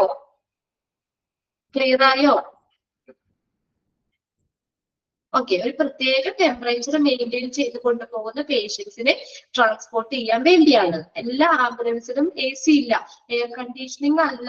പിന്നെന്ന് പറഞ്ഞാൽ വേറെ പുറമെയുള്ള എയറുമായിട്ടൊന്നും കോണ്ടാക്റ്റോ കാര്യങ്ങളൊന്നും വരുന്നില്ല. അതുകൊണ്ട് തന്നെ പേഷ്യൻസിനെ എയർബോൺ പാത്തോജൻസിൽ നിന്നൊക്കെ പ്രൊട്ടക്ട് ചെയ്യാനും കഴിയും. പിന്നെ ലാസ്റ്റത്തെയാണ് ഡേറ്റ റെക്കോർഡ്സ് എന്ന് പറയുന്നത്. ഡേറ്റ റെക്കോർഡ്സ് എന്ന് പറഞ്ഞു കഴിഞ്ഞാല് ആംബുലൻസില് ഡ്രൈവർക്കില്ലേ, അവര് ഒരു റെക്കോർഡ് കീപ്പ് ചെയ്യണം. ഏതാണ് ആംബുലൻസിന്റെ സ്പീഡ്, ബ്രേക്കിംഗ് പവർ, ഇതൊക്കെ നമ്മൾ ഇടയ്ക്ക് മെയിൻറ്റെയിൻ ചെയ്യണം. ബ്രേക്കിംഗ് പവർ, അതൊരു time, activation of active emergency warning signs, അതായത് light, siren, seat belt usage. ആംബുലൻസിലൊക്കെ ആണെങ്കിൽ മസ്റ്റ് ആയിട്ട് സീറ്റ് ബെൽറ്റ് യൂസ് ചെയ്യണം. ആംബുലൻസിൽ മാത്രമല്ല എല്ലാ വെഹിക്കിളിലും നമ്മളിപ്പോ സീറ്റ് ബെൽറ്റ് യൂസ് ചെയ്യണം അല്ലെ. അപ്പൊ അതൊക്കെ കറക്റ്റ് ആണോ എന്നുള്ളത് ഇടയ്ക്കിടയ്ക്ക് ചെക്ക് ചെയ്യണം. അപ്പൊ അതിന്റെ ഒരു റിപ്പോർട്ട് ഈ ആംബുലൻസിന്റെ ഡ്രൈവർ സൂക്ഷിക്കണം. Okay, these are often used integrated with GPS unit. ഇത് GPS യൂണിറ്റുമായിട്ട് സംയോജിപ്പിച്ചായിട്ടിരിക്കുന്നത്. GPS എന്ന് പറഞ്ഞ ഗ്ലോബൽ പൊസിഷനിങ് സിസ്റ്റം. ഇത് GPS യൂണിറ്റുമായിട്ട് ഇന്റഗ്രേറ്റ് ചെയ്താണ് ഇരിക്കുന്നത്. ഗ്ലോബൽ പൊസിഷനിങ് സിസ്റ്റം ആണ് GPS എന്ന് പറയുന്നത്. അപ്പൊ ഇങ്ങനെയുള്ള ഒരു റെക്കോർഡ്, ഒരു ഡേറ്റ റെക്കോർഡ് ആംബുലൻസിലെ ക്രൂസ് കരുതിയിരിക്കണം. ഇപ്പൊ നമ്മൾ എപ്പോഴെപ്പോഴും ഇടയ്ക്കിടയ്ക്ക് ചെക്ക് ചെയ്യണം, കറക്റ്റ് ആക്കണം. ഇപ്പൊ ആംബുലൻസ് ആണ്, നമ്മൾ സൈറനൊക്കെ എന്തിനാ എമർജൻസി ആയിട്ട് പോകുമ്പോൾ സൈറൻ വേണം അല്ലെ. അത് പല സൈറനുകളുണ്ട്. ഇപ്പം നല്ല എമർജൻസി പോകുമ്പോൾ, ഡെഡ് ബോഡി കൊണ്ടുപോകുമ്പോൾ, അങ്ങനെയൊക്കെ സൈറന്റെ മോഡ് ഇപ്പത്തെ ആംബുലൻസിലൊക്കെ വ്യത്യാസമുണ്ട്. അപ്പൊ എന്ന് പറഞ്ഞാൽ ഇതൊക്കെ കറക്റ്റ് അല്ലെങ്കിൽ ഇപ്പൊ നമ്മള് സൈറൻ കേടാണ് എന്നിട്ട് ഒരു പേഷ്യന്റ് എമർജൻസി ആയിട്ട് കൊണ്ടുപോകുക, അപ്പൊ അത്രയും ശ്രദ്ധ കിട്ടൂല ആളുകൾക്ക് അല്ലെ. അപ്പൊ എന്താ പറയാ, സേഫ് ആയിട്ട് ആംബുലൻസ് ആ വഴി നമ്മൾ ക്ലിയർ ആക്കി കൊടുക്കണം. ഇത് സൈറൻ ഇട്ട് വരുമ്പോഴാണ് നമുക്ക് അറിയാൻ പറ്റുക നല്ല എമർജൻസി ആണോ. എമർജൻസി ആയിട്ട് പേഷ്യൻസിനെ കൊണ്ടുപോകാനായിരുന്നു ലൈറ്റും സൈറനൊക്കെ ഇട്ട് ആംബുലൻസ് പോകൂലേ എമർജൻസി ആയിട്ട് വേഗം ഹോസ്പിറ്റലിലേക്ക് എത്തിക്കാൻ. അപ്പൊ സൈറൻ കേടാണെങ്കിലോ പറ്റുമോ? ഇല്ല അല്ലെ. അപ്പൊ അങ്ങനെയുള്ള ബ്രേക്കിംഗ് പവർ, ഇത്രയും സ്പീഡിലാണ് പോകുന്ന ആംബുലൻസ് നമുക്ക് ഫാസ്റ്റ് ആയിട്ട് തന്നെ എത്തിക്കണം. അപ്പൊ ബ്രേക്കിംഗ് കാര്യങ്ങളൊക്കെ ഇതൊക്കെ ഇടയ്ക്കിടയ്ക്ക് ഇങ്ങനെ ചെക്ക് ചെയ്യണം, അതെല്ലാം കറക്റ്റ് ആക്കണം. അതിന്റെ ഒരു റെക്കോർഡും ഈ ആംബുലൻസിലെ ക്രൂ സൂക്ഷിക്കണം എന്നാണ് പറഞ്ഞേക്കുന്നത്. ഓക്കെ, ക്ലിയർ അല്ലേ? അത് GPS unit, global positioning system ആണ് GPS. ആ യൂണിറ്റുമായിട്ട് ഇന്റഗ്രേറ്റ് ചെയ്താണ് ഇരിക്കുന്നതെന്ന്. ഓക്കെ, GPS യൂണിറ്റ് ലൊക്കേഷൻ മനസ്സിലാക്കാൻ, ആംബുലൻസ് എവിടെയാണെന്നൊക്കെ ഉള്ള കറക്റ്റ് ലൊക്കേഷൻ മനസ്സിലാക്കാൻ. നിങ്ങൾ ട്രാഫിക് എന്ന് പറഞ്ഞ മൂവി കണ്ടിട്ടില്ലേ? കഴിഞ്ഞ ക്ലാസ് പറഞ്ഞതാണ് അല്ലെ. അപ്പൊ അതില് നമ്മള് ഇങ്ങനെ ആംബുലൻസ് പോകുന്ന ലൊക്കേഷൻ ഇന്ന് ജംഗ്ഷനിലെത്തി, ഇനി അടുത്ത് ഇങ്ങോട്ടേക്കാണ്, ഇപ്പൊ ആംബുലൻസ് ഈ വഴിയാണ് പോകുന്നത്. ഇതൊക്കെ ഏത് വഴിയാ? GPS യൂണിറ്റ് വഴിയാണ്. അത് GPS എന്ന് പറഞ്ഞു കഴിഞ്ഞാല് അതിന്റെ ലൊക്കേഷൻ, ആംബുലൻസിന്റെ ലൊക്കേഷൻ, കറക്റ്റ് ലൊക്കേഷൻ മനസ്സിലാക്കാൻ വേണ്ടിയിട്ട് ഉള്ളതാണ്. GPS യൂണിറ്റുമായിട്ട് സംയോജിപ്പിച്ചാണ് ഇരിക്കുന്നത്. പിന്നെ അതുകൂടാതെ ആംബുലൻസിലെ ഡാറ്റ റെക്കോർഡ്സിൽ ഈ ആംബുലൻസ് എപ്പോഴാണ് സ്റ്റാർട്ട് ചെയ്തത്, എന്താണ്, എന്നിപ്പോ എത്ര പേഷ്യൻസിനെ കൊണ്ടുപോയി, എത്ര ഡെഡ് ബോഡീസ് കൊണ്ടുപോയി, അല്ലെങ്കിൽ എവിടേക്കൊക്കെ ആംബുലൻസ് പോയി എന്നുള്ളത്, അതുമായിട്ട് ബന്ധപ്പെട്ട ഒരു ഇതും ഇവര് അതുമായിട്ട് ബന്ധപ്പെട്ട റെക്കോർഡും എന്ത് ചെയ്യണം, കീപ്പ് ചെയ്യണം. ഇന്ന് എത്ര ടൈമിൽ ആംബുലൻസ് സ്റ്റാർട്ട് ചെയ്തു, ഇന്ന സമയത്ത് ഇവിടെ എത്തി, ഇന്ന് എത്ര കേസുകൾ ഉണ്ടായിരുന്നു, ഇന്ന ഹോസ്പിറ്റലിലെ പേഷ്യൻസിനെ കൊണ്ടുപോയി, ഇതിന് ഡെഡ് ബോഡീസ് ഇത്ര കൊണ്ടുപോയി എന്നൊക്കെ പറഞ്ഞ് അപ്പൊ എവിടെ പോയി എന്നെല്ലാം ഒക്കെ ആയിട്ട് ബന്ധപ്പെട്ട ഒരു റെക്കോർഡും ഈ ആംബുലൻസിലെ ക്രൂസ് സൂക്ഷിക്കണം. അതിന്റെ ഒപ്പം തന്നെ സ്പീഡ്, ബ്രേക്കിംഗ് പവർ, ആക്ടിവേഷനും ആക്റ്റീവ് എമർജൻസി വാണിംഗ് കാണിക്കുന്നത്, പിന്നെ അത് ലൈറ്റ്, സൈറനുകള്, സീറ്റ് ബെൽറ്റ് യൂസേജ്, ഇതെല്ലാം ഉള്ള ഒരു ഡാറ്റ റെക്കോർഡും ക്രൂസ് കരുതിയിരിക്കണം. ക്ലിയർ അല്ലേ? ക്ലിയർ ആണോ? അല്ലേ? ഓക്കെ. അപ്പൊ ഇത്രയും കാര്യങ്ങളാണ് ആംബുലൻസിലെ എക്യുപ്മെന്റ്സിൽ വരുന്നത്. അതൊന്ന് വായിച്ചു നോക്കണം കേട്ടോ. ടു വേ റേഡിയോ എന്ന് വെച്ചാൽ കമ്മ്യൂണിക്കേഷന് വേണ്ടിയുള്ളത്, ഇപ്പൊ മെസ്സേജ് പാസ് ചെയ്യാൻ വേണ്ടി. ആംബുലൻസിൽ ജോലിക്കാരും ഹോസ്പിറ്റലിലും തമ്മിൽ മെസ്സേജ് കൊണ്ടുപോകാൻ. മൊബൈൽ ഡാറ്റ ടെർമിനൽ എന്ന് പറഞ്ഞു കഴിഞ്ഞാൽ എന്താ, അത് നമ്മള് ഒരു സെൻട്രൽ കമ്പ്യൂട്ടറുമായിട്ട് ലിങ്ക്ഡ് ആയിരിക്കും. അപ്പൊ ഇവിടെ നടക്കുന്ന കാര്യങ്ങളൊക്കെ അവർക്ക് ആ ഹോസ്പിറ്റലിലെ ഡോക്ടേഴ്സിനൊക്കെ ആയിട്ട് ക്ലിയർ ആയിട്ട് അത് നേരെ കണ്ടുകൊണ്ട് തന്നെ ഇവർക്കൊരു ഇത് കൊടുക്കാൻ പറ്റും. ഒരു സെൻട്രൽ ഒരു കമ്പ്യൂട്ടറുമായിട്ട് ലിങ്ക്ഡ് ആണെന്നുള്ളത് നോക്കാം. മൊബൈൽ ഡാറ്റ ടെർമിനൽ അപ്പൊ അവിടെ വിളിച്ച് പറയുന്നതിനേക്കാൾ കുറച്ചും കൂടി ക്ലിയർ ആണ് ഇതില്. പിന്നെ അടുത്ത ഈ CCTV, ഇനി അത് പറയേണ്ട ആവശ്യമില്ലല്ലോ.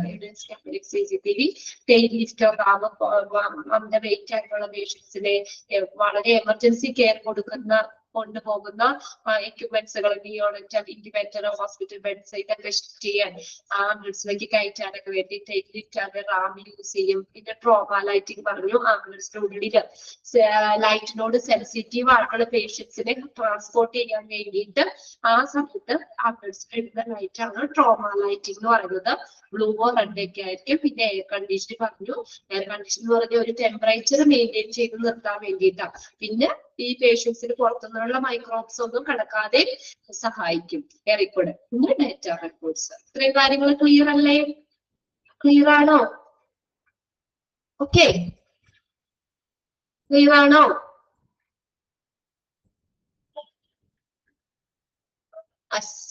ഇനി ഇത് നിങ്ങൾ ആംബുലൻസിനെ കുറിച്ച് പാടാതെ നിങ്ങളെ കണ്ട അവിടെ ആ ആംബുലൻസിന്റെ റാമ്പ് പോലത്തെ സാധനം അവിടെ വെച്ചിട്ട് പേഷ്യന്റ് അതിന്റെ ഉള്ളിലേക്ക് ഇങ്ങനെ തള്ളിയ മതി, അത് കയറും അങ്ങനെ. പിന്നെ അവിടെ ഇപ്പൊ കണ്ടോ റാമ്പുകള് പല ഇതിനകത്ത് അത് കുറച്ചിങ്ങനെ നിവർത്തി, പിന്നെ അത് പുറത്തേക്ക് എടുത്ത്, പിന്നെ അത് കുറച്ചും കൂടി നമ്മുടെ ആ ഒരു നിരത്തേക്ക് പോലെ വെച്ച് കഴിഞ്ഞാൽ പേഷ്യന്റ് അവിടെ കിടത്തിയിട്ട് അതുപോലെ തന്നെ നമ്മൾ അകത്തേക്ക് എടുത്തിട്ട് അവരെ ആംബുലൻസിന്റെ സീറ്റിലേക്ക് തന്നെ ഷിഫ്റ്റ് ചെയ്യാം. എന്നിട്ട് അത് അതുപോലെ തന്നെ മടക്കി വയ്ക്കും. ഒരു പിക്ചർ തന്നിട്ടുള്ളൂ. ഈ സംഭവങ്ങൾ ഇനി അടുത്ത് നോക്കിയ പാസിംഗ് വിഷ്വൽ വാർണിംഗ് ആണ്. ഇത് എവിടെയെങ്കിലും നിങ്ങൾ കണ്ടിട്ടുണ്ടോ ഈ സിംബലുകള്? ഫസ്റ്റത്തെയാണ് സ്റ്റാർ ഓഫ് ലൈഫ്, രണ്ടാമത്തെ റെഡ് ക്രോസ്, മൂന്നാമത്തെ റെഡ് ക്രിസന്റ്, നാലാമത്തെയാണ് മാൾട്ടീസ് ക്രോസ്. ഇതെല്ലാം എമർജൻസി കാണിക്കുന്നിടത്ത് വെക്കുന്ന സിംബലുകളാണ്. Okay, symbol is used to identify medical emergency service. Emergency service provide ചെയ്യുന്ന എല്ലായിടത്തും വെക്കുന്ന സിംബലാണ്. നിങ്ങൾ മനസ്സിലാവുന്ന രീതിയിൽ ഒന്ന് എഴുതി വെച്ചോട്ടോ അവിടെ. മെഡിക്കൽ എമർജൻസി അല്ലെങ്കിൽ എമർജൻസി സർവീസ് പ്രൊവൈഡ് ചെയ്യുന്ന എല്ലായിടത്തും വെക്കുന്ന സിംബലുകളാണിത്. പാസിംഗ് വിഷ്വൽ വാർണിംഗ് ആണ്. Passing visual warning. Okay, symbol is used to identify medical emergency services. ഇതിനകത്ത് നിങ്ങൾ ഏതെങ്കിലും സിംബൽ ഒക്കെ കണ്ടിട്ടുണ്ടോ?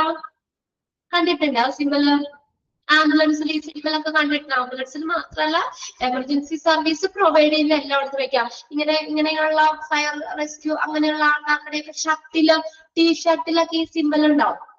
ടീഷർട്ടിലൊക്കെ ഡ്രസ്സിലൊക്കെ എന്താ അവര് എമർജൻസി സർവീസ് കാണിക്കുന്നതിന് വേണ്ടിയിട്ടുള്ള സിമ്പിളാണ്. ഇപ്പൊ ആംബുലൻസിലൊക്കെ ആണെങ്കിൽ സൈഡിൽ ഉണ്ടാവും, ഡോറുകളൊക്കെ ഉണ്ടാവും.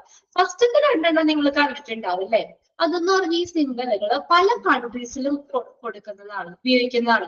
നമ്മുടെ ഇവിടെ സ്റ്റാർ ഓഫ് ലൈഫും റെഡ് ക്രോസും ആണ് നമ്മുടെ ഇന്ത്യയിൽ യൂസ് ചെയ്യുന്ന സിമ്പിള്. ഇന്ത്യയില് മെഡിക്കൽ എമർജൻസി കാണിക്കാൻ വേണ്ടി യൂസ് ചെയ്യുന്ന സിമ്പിൾ ആണ് ഈ സ്റ്റാർ ഓഫ് ലൈഫും റെഡ് ക്രോസും. ഈ രണ്ട് സിമ്പിൾ കാണാത്തവരുണ്ടോ? ഈ രണ്ട് സിമ്പിൾ കാണാത്തവരുണ്ടോ? ആംബുലൻസിന്റെ ഒക്കെ ഡോറിലും സൈഡിലും ഒക്കെ നോക്കി അറിയാം. സ്കൂൾ പഠിക്കുമ്പോ JRCയിലുണ്ട്. Okay, very good. JRCയുടെ ഒക്കെ ഉണ്ട്. നമുക്ക് സർവീസ് കാണിക്കുന്ന എമർജൻസി സർവീസ് കാണിക്കുന്നവർക്കിടെ ഷർട്ടില് അങ്ങനെയുള്ളതിലൊക്കെ ഉപയോഗിക്കുന്ന സിമ്പിൾ ആണ്. അപ്പൊ നമ്മുടെ ആംബുലൻസില് ഈ രണ്ട് സിമ്പിൾ ആണ് നമ്മുടെ ഇന്ത്യയിൽ യൂസ് ചെയ്യുന്നത് കേട്ടോ. Star of life, red cross. പിന്നെ അടുത്ത റെഡ് ക്രിസന്റ്, മാൾട്ടീസ് ക്രോസ്. ഇതും എമർജൻസി കാണിക്കുന്ന സിമ്പിൾ ആണ്. വേറെ കൺട്രീസിലാണെന്നുള്ളൂ.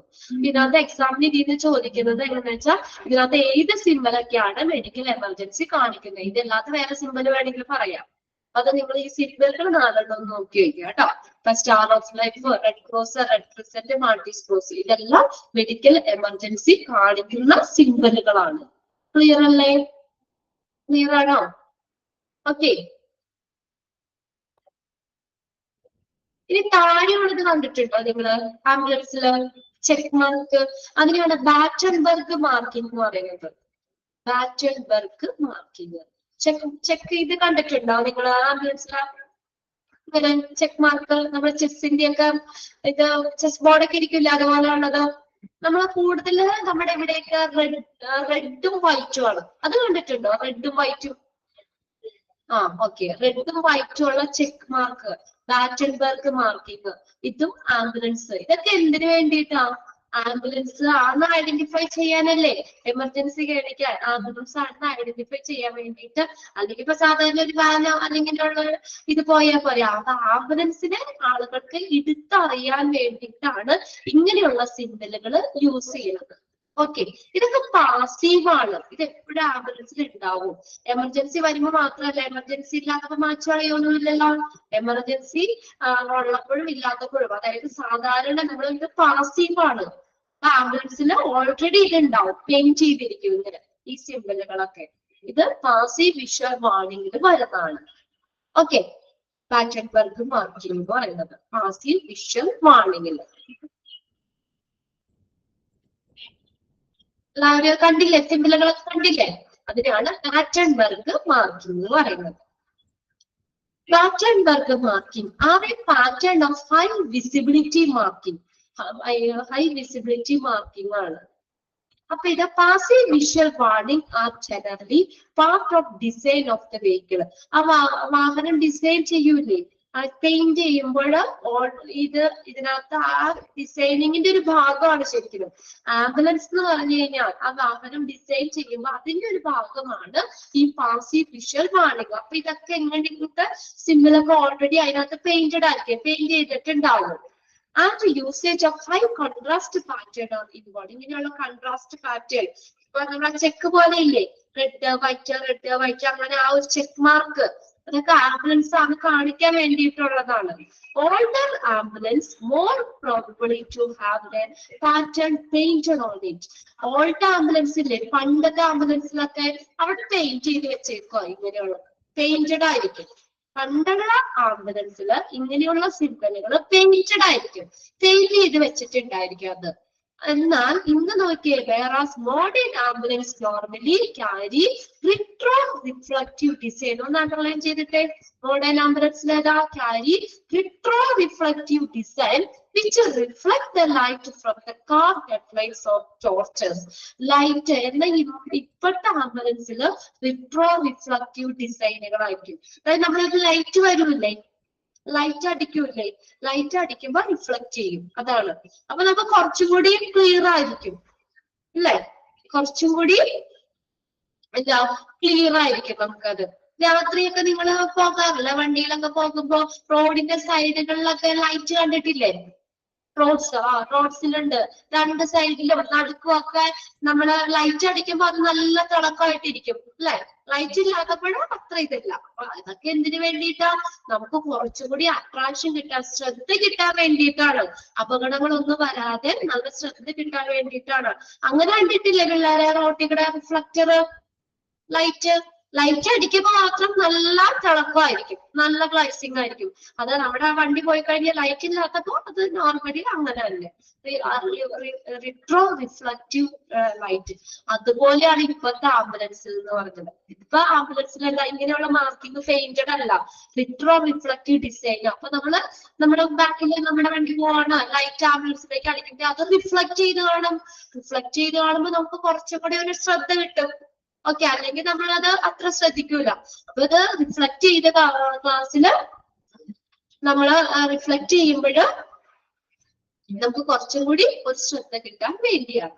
ഓക്കെ, കഴിഞ്ഞ ക്ലാസ്സില് ക്വസ്റ്റ്യൻസ് വന്നതൊക്കെ ചെയ്തായിരുന്നു എല്ലാവരും. ഏതെങ്കിലും ഡൗട്ട് ഉണ്ടോ? ക്വസ്റ്റ്യൻസ് ഇല്ല. ഒരു മിനിറ്റ്.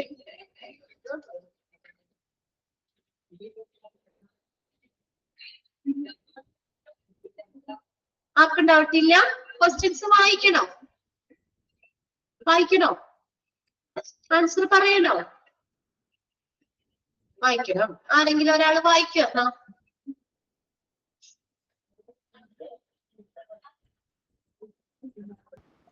ഞാൻ വായിക്കാം മാഡം. ഓക്കെ, അഞ്ജു ഒന്ന് വായിച്ചോ കേട്ടോ. എല്ലാവരും ഒന്ന് നോക്കട്ടോ, ആൻസർ ഒക്കെ കറക്റ്റ് ആണോ ചെയ്തേക്കുന്നതെന്ന്. Okay, first question. Which type of infection is known as nosocomial infection? Okay, which type of infection is also known as nosocomial infection? ഏത് ഇൻഫെക്ഷൻ? ആൻസർ പറ. ഓപ്ഷൻ വേണോ? വേണ്ട, ആൻസർ പറഞ്ഞാൽ മതി. ആൻസർ മാത്രം പോരെ, ജസ്റ്റ് നിങ്ങൾ ഒന്ന് ചെക്ക് ചെയ്താൽ മതി കേട്ടോ, കറക്റ്റ് അല്ലേ എഴുതിയിരിക്കണേന്ന്. ആൻസർ പറഞ്ഞു. Hospital associated infection. Okay, very good. Hospital associated infection. Okay, second question. The word nosocomial is derived from the Latin word dash. The word nosocomial derived from the Latin word. എന്താണ്? Nosocomial. Nosocomial. Right, nosocomial. Correct അല്ലേന്ന് നോക്കണം ട്ടോ എഴുതിയേക്കുന്നത്. Okay, third question. Which of the following is a nosocomial infection? Which of the following is a nosocomial infection? ഏതായിരുന്നു അതിനകത്ത് നമ്മുടെ options? Option D, all of the above എന്നായിരുന്നു. എല്ലാരും. അപ്പൊ മൂന്നെണ്ണം nosocomial infection തന്നെയാണ്. ഡി ആണ് correct. Okay, which of the following comes under vector-borne transmission? Okay, vector borne ട്രാൻസ്മിഷനിൽ വരുന്നത് ഏതാണ്? കീഴിൽ വരുന്നത് flies. Option B, flies. Okay. expand PPE, personal protective equipment. അതിന്റെ ഓപ്ഷൻസ് ഏതൊക്കെയായിരുന്നു? Food, flies, water, medication. Okay. Sixth one, which of the following is not included in additional precaution? Not included in additional precautions. വരാത്തത് ഏതാണ്? Sterilization precaution. Okay, sterilization precautions. Next, who is the head of the Infection Control Committee? Okay, Infection Control Committee head ആരാണ്? Chairperson. Next. അത്രേ ഉണ്ടായുള്ളൂ. അത്രേ ഉണ്ടായിരുന്നുള്ളൂ അല്ലെ? Questions ഒക്കെ answer ഒക്കെ കറക്റ്റ് അല്ലേ എല്ലാവരുടെയും? ഓക്കെ, നിങ്ങളെ പോയിന്റ് ഇത്തിരി വെള്ളമൊക്കെ കുടിച്ചിട്ട് വേഗം വാട്ടോ. നർഷതി മിസ് ലീവാണ്, മിസ്സിന് വയ്യാത്തോണ്ട്. അപ്പൊ നമുക്ക് കുറച്ച് ക്വസ്റ്റ്യൻസും കൂടി എടുത്തിട്ട് നിങ്ങൾ വരാം കേട്ടോ. നമ്മുടെ ബോറടിക്കണ്ടോ? കേട്ടിരിക്കാൻ നല്ല രസമല്ലേ ആംബുലൻസിന്റെ കാര്യങ്ങളൊക്കെ? ആരെങ്കിലും ബോറടിക്കണ്ടോ?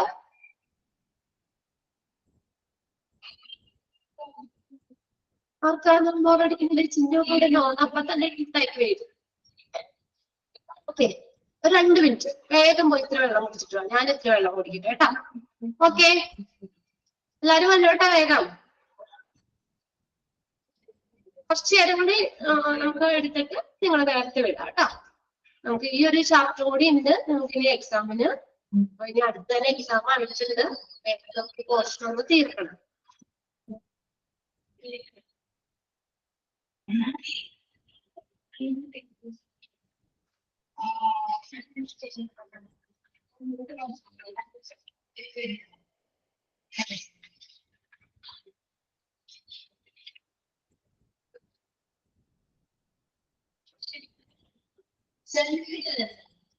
എക്സാം നിങ്ങൾക്ക് ഓണം കഴിഞ്ഞായിരിക്കും കേട്ടോ. എന്നാലും അധികം ദിവസം ഗ്യാപ്പ് ഒന്നും ഉണ്ടാവില്ല. ഓണം കഴിഞ്ഞ് കഴിഞ്ഞാൽ ഉടനെ തന്നെ ഉണ്ടാവും. ഒരു 3-4 ദിവസമൊക്കെ 4-5 ദിവസം നിങ്ങൾക്ക് സ്റ്റഡി ലീവായിട്ട് തരും. അതേ നമുക്ക് ഓണം കഴിഞ്ഞ് അടുത്ത ആഴ്ച കൊണ്ട് തന്നെ പോർഷൻ തീർക്കണം. 1-2 ക്ലാസ് കൂടി നമുക്ക് ഇനി കിട്ടുള്ളൂ.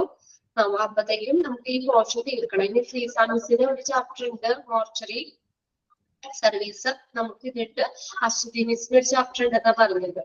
അപ്പൊ ലബോറട്ടറി ഒക്കെ അതുകൂടി കഴിഞ്ഞിട്ട് വേണം നിങ്ങൾക്ക് സ്റ്റഡിക്ക് വന്ന് എക്സാം എടുക്കാനായിട്ട്. 4 ദിവസത്തേക്ക് കിട്ടുള്ളൂ. എന്തായാലും അധികം ഗ്യാപ്പ് ഉണ്ടാവില്ല കേട്ടോ. ഡേറ്റ് കറക്റ്റ് ആയിട്ടില്ല. ഓണം കഴിഞ്ഞാൽ നിങ്ങൾ മാക്സിമം കിട്ടുന്ന രീതിയിൽ ഓരോന്ന് പഠിച്ചു തുടങ്ങിക്കോ. അധികം ഇനി ഒത്തിരി ഗ്യാപ്പ് ഒന്നും വരില്ല എക്സാമിന് കേട്ടോ. പോർഷൻസ് തീർന്നാൽ ഉടനെ എക്സാം ഉണ്ടാവും. നിങ്ങൾക്ക് പഠിക്കാനൊരു 3-4 ദിവസമൊക്കെ സ്റ്റഡി ലീവായിട്ട് തരും. അത് കഴിഞ്ഞ് എക്സാം ഉണ്ടാവും കേട്ടോ. നിങ്ങൾക്ക് അറിയാലോ, നമുക്കിപ്പോ ഇന്റേണൽ മാർക്കൊക്കെ ഈ നിങ്ങളിപ്പോ എഴുതുന്ന എക്സാമിന് ബേസ് ചെയ്താണ്. ഒരു ഓർമ്മ വേണം. മൊഡ്യൂള് 1, 2 കഴിഞ്ഞ എക്സാം ഉണ്ടെന്ന് പറഞ്ഞു, 3, 4 കഴിഞ്ഞിട്ട് എക്സാം ഉണ്ട്, മോഡലൊക്കെ ഉണ്ട്. അപ്പൊ ഇതിനകത്തുനിന്ന് നമുക്ക് വേറൊരു ഇതിനകത്തുനിന്ന് നിങ്ങൾക്ക് നമുക്ക് എന്താ പറയുക ഇന്റേണൽ ഇടാൻ പറ്റില്ലല്ലോ നിങ്ങൾക്ക്.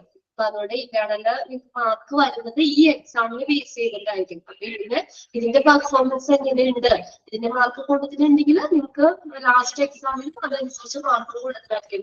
ഇന്റേണൽ മാർക്ക് ഇതിനെ ഇപ്പൊ നിങ്ങൾ എഴുതുന്ന എക്സാമിന് ബേസ് ചെയ്ത് മാത്രമായിരിക്കും. ഞങ്ങള് ക്ലാസ്സിൽ കയറാതെയൊക്കെ നിങ്ങൾ ഇങ്ങനെയൊക്കെ പോകുമ്പോൾ ഇടയ്ക്ക് ഇന്റേണൽ മാർക്ക് കുറച്ചു കിട്ടും. നമുക്കത് വെറുതെ പറഞ്ഞതാട്ടോ.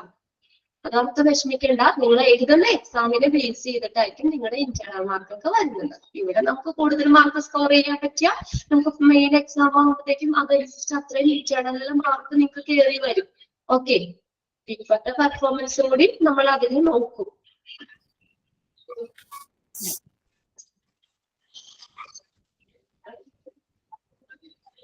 കറക്റ്റ് ഡേറ്റ് വന്നിട്ടില്ല നിങ്ങൾക്ക് കേട്ടോ.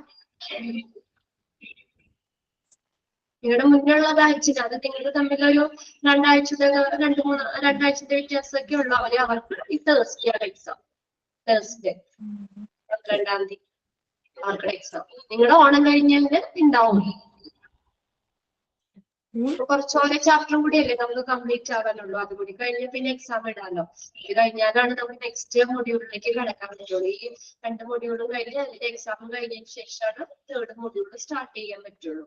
അതുകൊണ്ട് ഒത്തിരി ഇനി ഗ്യാപ്പ് ഉണ്ടാവില്ല. ഉടനെ തന്നെ അറിയിക്കും കേട്ടോ എന്താണ് എക്സാം എന്നുള്ളത്. ഇൻഫർമേഷൻ തരും. ഇനി ഡേറ്റ് കിട്ടിയിട്ട് പഠിക്കാനിരിക്കേണ്ട. നിങ്ങൾക്ക് അറിയാലോ എക്സാം അടുത്തിട്ടുണ്ടല്ലോ. അപ്പൊ അതനുസരിച്ച് കിട്ടുന്നതിനനുസരിച്ച് നിങ്ങൾ പഠിച്ചു വെച്ചു. വെള്ളം കുടിച്ചിട്ട് വന്നോ?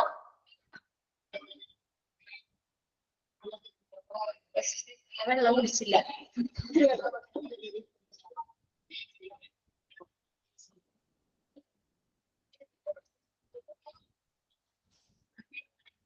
ഓക്കെ, നമുക്ക് നോക്കാം. ആദ്യത്തെ കുറച്ചും കൂടി നോക്കാം കേട്ടോ. ഓക്കെ അല്ലേ എല്ലാവരും? എല്ലാവരും എനിക്ക് പോയോ? അല്ലെങ്കിൽ ഒന്ന് എനിച്ചിട്ടൊന്നിരിക്കും. നമുക്കൊന്ന് ഫ്രഷ് ആവാനായിട്ട് സ്റ്റാൻഡേർഡീസ് ഒക്കെ പറയണോ?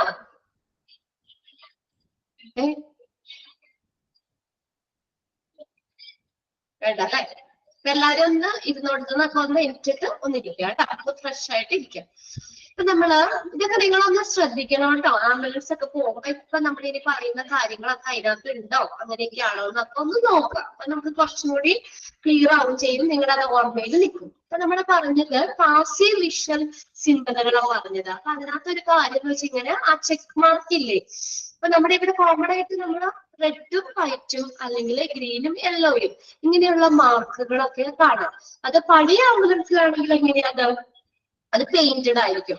എന്നാൽ ഇപ്പൊ മോഡേൺ ആംബുലൻസിൽ അതിന് റിഫ്ലക്റ്റീവ് ഡിസൈൻ ആണ്. അതായത് ഒരു ലൈറ്റ് അതിനകത്തേക്ക് അടിച്ചു കഴിഞ്ഞാൽ കാർഡിയോ ടോർച്ചിന്റെയോ ലൈറ്റ് അതിലേക്ക് അടിക്കുമ്പോൾ റിഫ്ലക്ട് ചെയ്യുന്ന രീതിയിലുള്ള ഇതായിരിക്കും ഇപ്പോ. പിന്നെ രണ്ടാമത്തെ പോയിന്റിൽ പറയുന്ന നോക്കിയേ, അനദർ പാസീവ് മാർക്കിംഗ്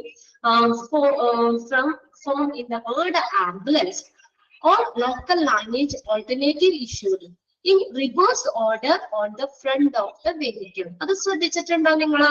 ആംബുലൻസ് എഴുതിയേക്കുന്നത് ആംബുലൻസിന്റെ ഫ്രണ്ടിൽ അങ്ങനെ നേരെ ആംബുലൻസ് എഴുതുവാണോ? ആണോ? തിരിച്ചായിരിക്കും. റിവേഴ്സ് ഓർഡറിലായിരിക്കും എഴുതിയേക്കുന്നത്.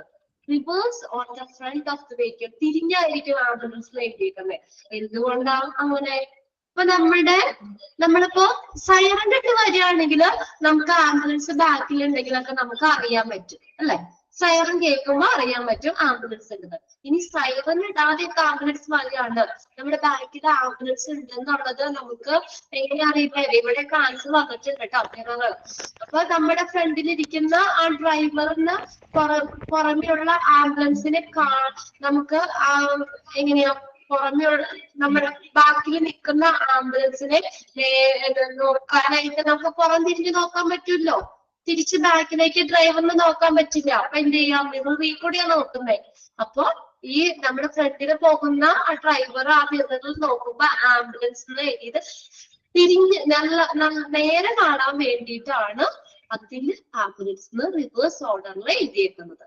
ക്ലിയർ ആണോ? ശ്രദ്ധിച്ചിട്ടില്ലേ തിരിച്ചെഴുതിയേക്കുന്നത്? അപ്പൊ ചിന്തിച്ചിട്ടുണ്ടോ നിങ്ങൾ എന്തിനാ അങ്ങനെയാണ്? എന്താ വേറൊന്നുമില്ല, നമ്മുടെ ഫ്രണ്ടിൽ പോകുന്ന ഡ്രൈവറിന് വെഹിക്കിളില് ആ മിററിൽ കൂടെ നോക്കുമ്പോൾ ആംബുലൻസിന് ക്ലിയർ ആയിട്ട് വായിക്കാൻ വേണ്ടിയിട്ടാണ് റിവേഴ്സ് ഓർഡറിൽ എഴുതിയേക്കുന്നത്. This enables drivers of the other vehicle to simply identify an approaching ambulance in their rear view mirror. മിററില് കൂടെ കറക്റ്റ് ആയിട്ട് കാണുന്നതിന് വേണ്ടിയാണ് റിവേഴ്സ് ഓർഡറിൽ എഴുതിയേക്കുന്നത്. ഇത് എന്താണ്? ഒരു പാസീവ് വിഷ്വൽ മാർക്കിംഗ് ആണ് കേട്ടോ ഈ ആംബുലൻസിന് എഴുതിയേക്കുന്നത്. Ambulance may display the name of, പിന്നെ നിങ്ങൾ നോക്കിയ ആംബുലൻസിൽ display the name of the owner or operator and an emergency telephone number for the ambulance service. ചില ചാരിറ്റികൾ ഹോസ്പിറ്റലിലേക്ക് ആ പേരുണ്ടാവില്ലേ? കാരുണ്യ അങ്ങനെയൊക്കെ പറഞ്ഞിട്ടുണ്ട്. ആംബുലൻസിന് പേരുണ്ടാവില്ലേ? അപ്പൊ ചില ആംബുലൻസുകളില് name of the owner or operator, ഓണറിന്റെ അല്ലെങ്കിൽ ഓപ്പറേറ്ററിന്റെ പേരുണ്ടാകും.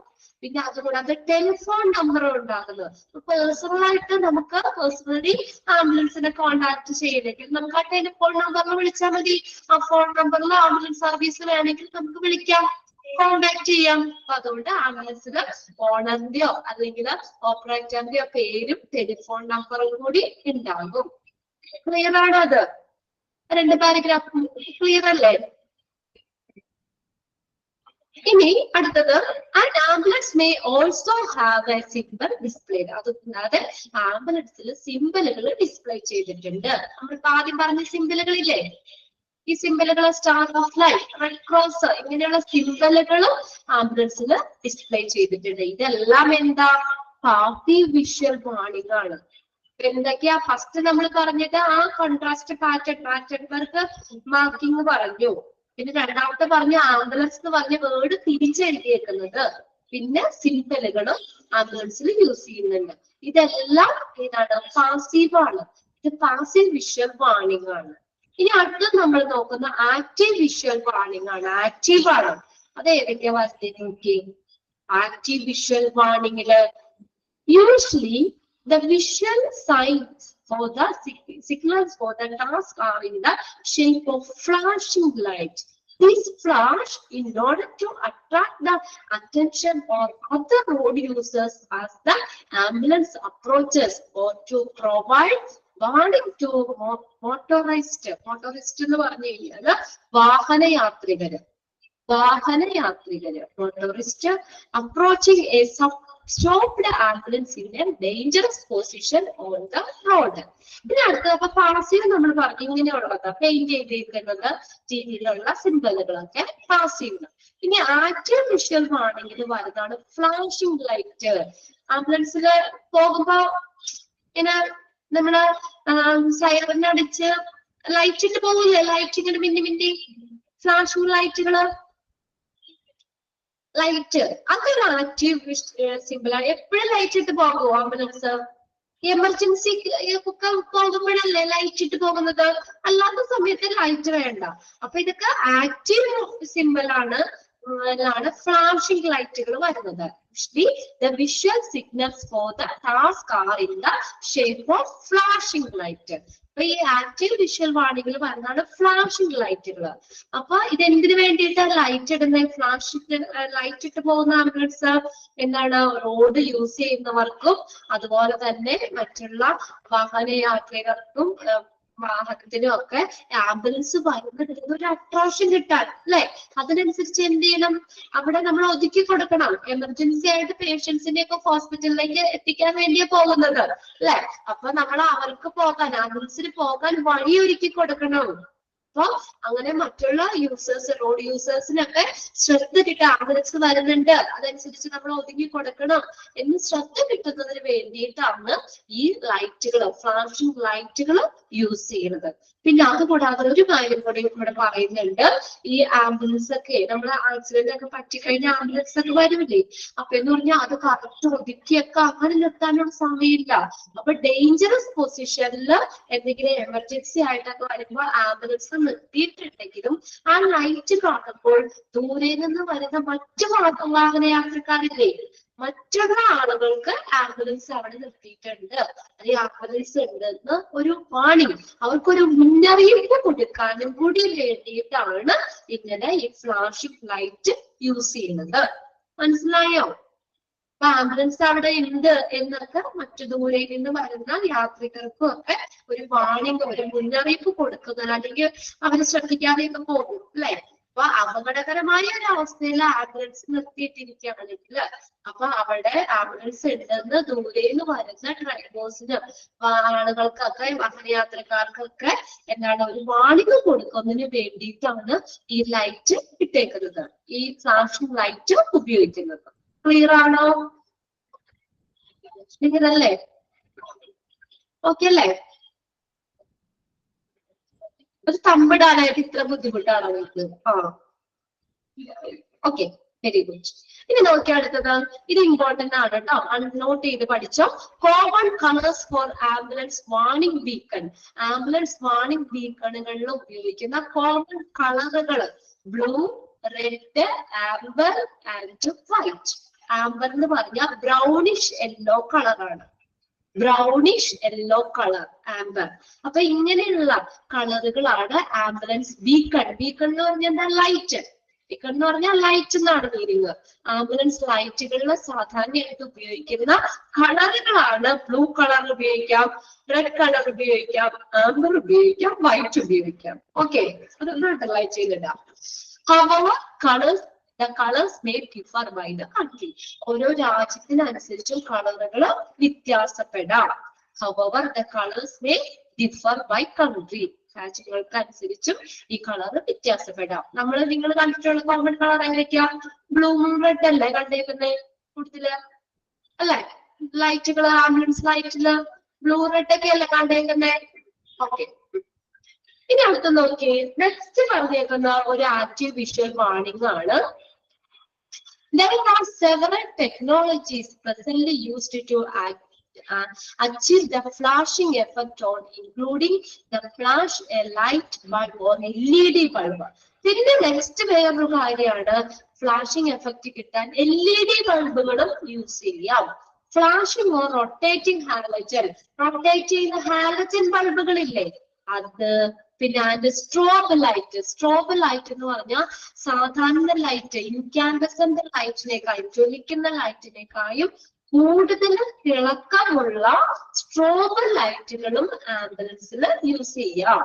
ഏതൊക്കെ? LED, flashing or rotating halogen and strobe light, which are commonly brighter than incandescent light. അതായത് സാധാരണ ഇൻകാൻഡസന്റ് ലൈറ്റ് എന്ന് പറഞ്ഞാൽ ജ്വലിക്കുന്ന ലൈറ്റ്, തിളങ്ങുന്ന ലൈറ്റ്, അതിനേക്കാളും കൂടുതൽ ബ്രൈറ്റർ ആയിട്ടുള്ള സ്ട്രോബ് ലൈറ്റുകളും ആംബുലൻസിൽ ഉപയോഗിക്കാം. ഓക്കെ, ഇനി ലാസ്റ്റ് വരുന്നത് നോക്കിയേ. So as to increase safety increase ചെയ്യാൻ വേണ്ടിയിട്ട് it is the best practice to have 300 360 degree coverage. അതൊന്ന് അണ്ടർലൈൻ ചെയ്തിട്ടോ കേട്ടോ. 360 degree coverage ഉള്ള the active warning enhance the chance for vehicle being seen from all sides. അപ്പൊ നോക്കി അതിന്റെ എങ്ങനെയാണ് നമ്മുടെ സേഫ്റ്റി ഇൻക്രീസ് ചെയ്യാൻ വേണ്ടിയിട്ട് 360 degree കവറേജിലുള്ള ലൈറ്റാണ് യൂസ് ചെയ്യുന്നത്. അതായത് എല്ലാ ഭാഗത്തുനിന്നും കാണണ്ടേ? ഇപ്പൊ ഫ്രണ്ടിൽ വരുന്നവർക്ക് മാത്രം ആംബുലൻസിന്റെ ലൈറ്റ് കണ്ടാൽ മതിയോ? അല്ലെങ്കിൽ ആംബുലൻസിന്റെ ബാക്കിൽ വരുന്നവർക്ക് ഒരു സൈഡിലേക്ക് മാത്രം ലൈറ്റ് വന്നാ പറ്റുമോ? അല്ലെങ്കിൽ സൈഡിലേക്കൊക്കെ ലൈറ്റ്. അപ്പൊ എല്ലാ വശങ്ങളിലുമുള്ള ആളുകൾക്ക് ഈ കാണുന്ന രീതിയിൽ 360 degree കവറേജ് ഉള്ള ആക്റ്റീവ് വാർണിംഗ് ലൈറ്റുകളാണ് യൂസ് ചെയ്യുന്നത്. അതിങ്ങനെ റൊട്ടേറ്റ് ചെയ്യുമ്പോൾ 360 degree മൊത്തത്തിൽ എല്ലാ വശത്തുനിന്നും കാണാൻ പറ്റും. ഓൾ സൈഡ്സ്, എല്ലാ സൈഡിലുള്ള ആളുകൾക്കും എന്താ ആംബുലൻസ് കാണാൻ പറ്റുന്ന രീതിയിൽ അത് ലൈറ്റ്, അതിന്റെ ലൈറ്റ് കിട്ടുന്ന രീതിയിൽ 360 degree കവറേജ് ആണ് ഈ ആംബുലൻസിന്റെ ലൈറ്റ്സിന്. അതും കൂടി ഒന്ന് അണ്ടർലൈൻ ചെയ്തെടുത്തിട്ട് കേട്ടോ. സോ അതിന് വേണ്ടിയാ so as to increase safety. അല്ലെങ്കിൽ ഫ്രണ്ടിൽ നിന്ന് മാത്രം കണ്ടാൽ മതി, അല്ലെങ്കിൽ ബാക്കിലുള്ളവരായിട്ട് അങ്ങനെയല്ല, മൊത്തത്തില് എല്ലാ വശത്തു നിന്നും ആംബുലൻസ് ഐഡന്റിഫൈ ചെയ്യാൻ വേണ്ടിയിട്ടാണ്, അതിന്റെ ലൈറ്റ് കാണാൻ വേണ്ടി 360 degree കവറേജ് ഉള്ള ആക്റ്റീവ് വാർണിംഗ് ലൈറ്റുകൾ ആംബുലൻസിൽ യൂസ് ചെയ്യുന്നുണ്ട്. ഓക്കെ, ഇനി ഇത് നിങ്ങൾക്ക് അറിയാവുന്ന ഒരു ചെറിയൊരു കാര്യം കൂടെ ഉള്ളൂ, ഓഡിബിൾ വാർണിംഗ്. ഓഡിബിൾ വാർണിംഗ് എന്താ? Audio sound. ഇപ്പൊ നമ്മൾ പല ലൈറ്റുകളുടെ കാര്യമൊക്കെ അല്ലേ പറഞ്ഞിട്ടുണ്ടാകുന്നത്. ഇനി സൗണ്ട് കേൾക്കും അല്ലെ? നമ്മളെങ്ങനെ ആംബുലൻസിന് അറിയണേ?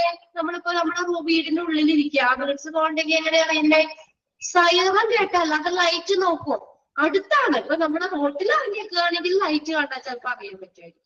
അല്ലെങ്കിലോ നമ്മൾ ആംബുലൻസ് ഐഡന്റിഫൈ ചെയ്യാൻ, തിരിച്ചറിയാനുള്ള ഒരു ഇതെന്ന് പറഞ്ഞാൽ അതിന്റെ എന്താ നമ്മുടെ അതിന്റെ ഓടി കേട്ടിട്ടാ എത്ര ദൂരേന്നാണെങ്കിലും നമുക്ക് അറിയാൻ പറ്റൂല്ലേ?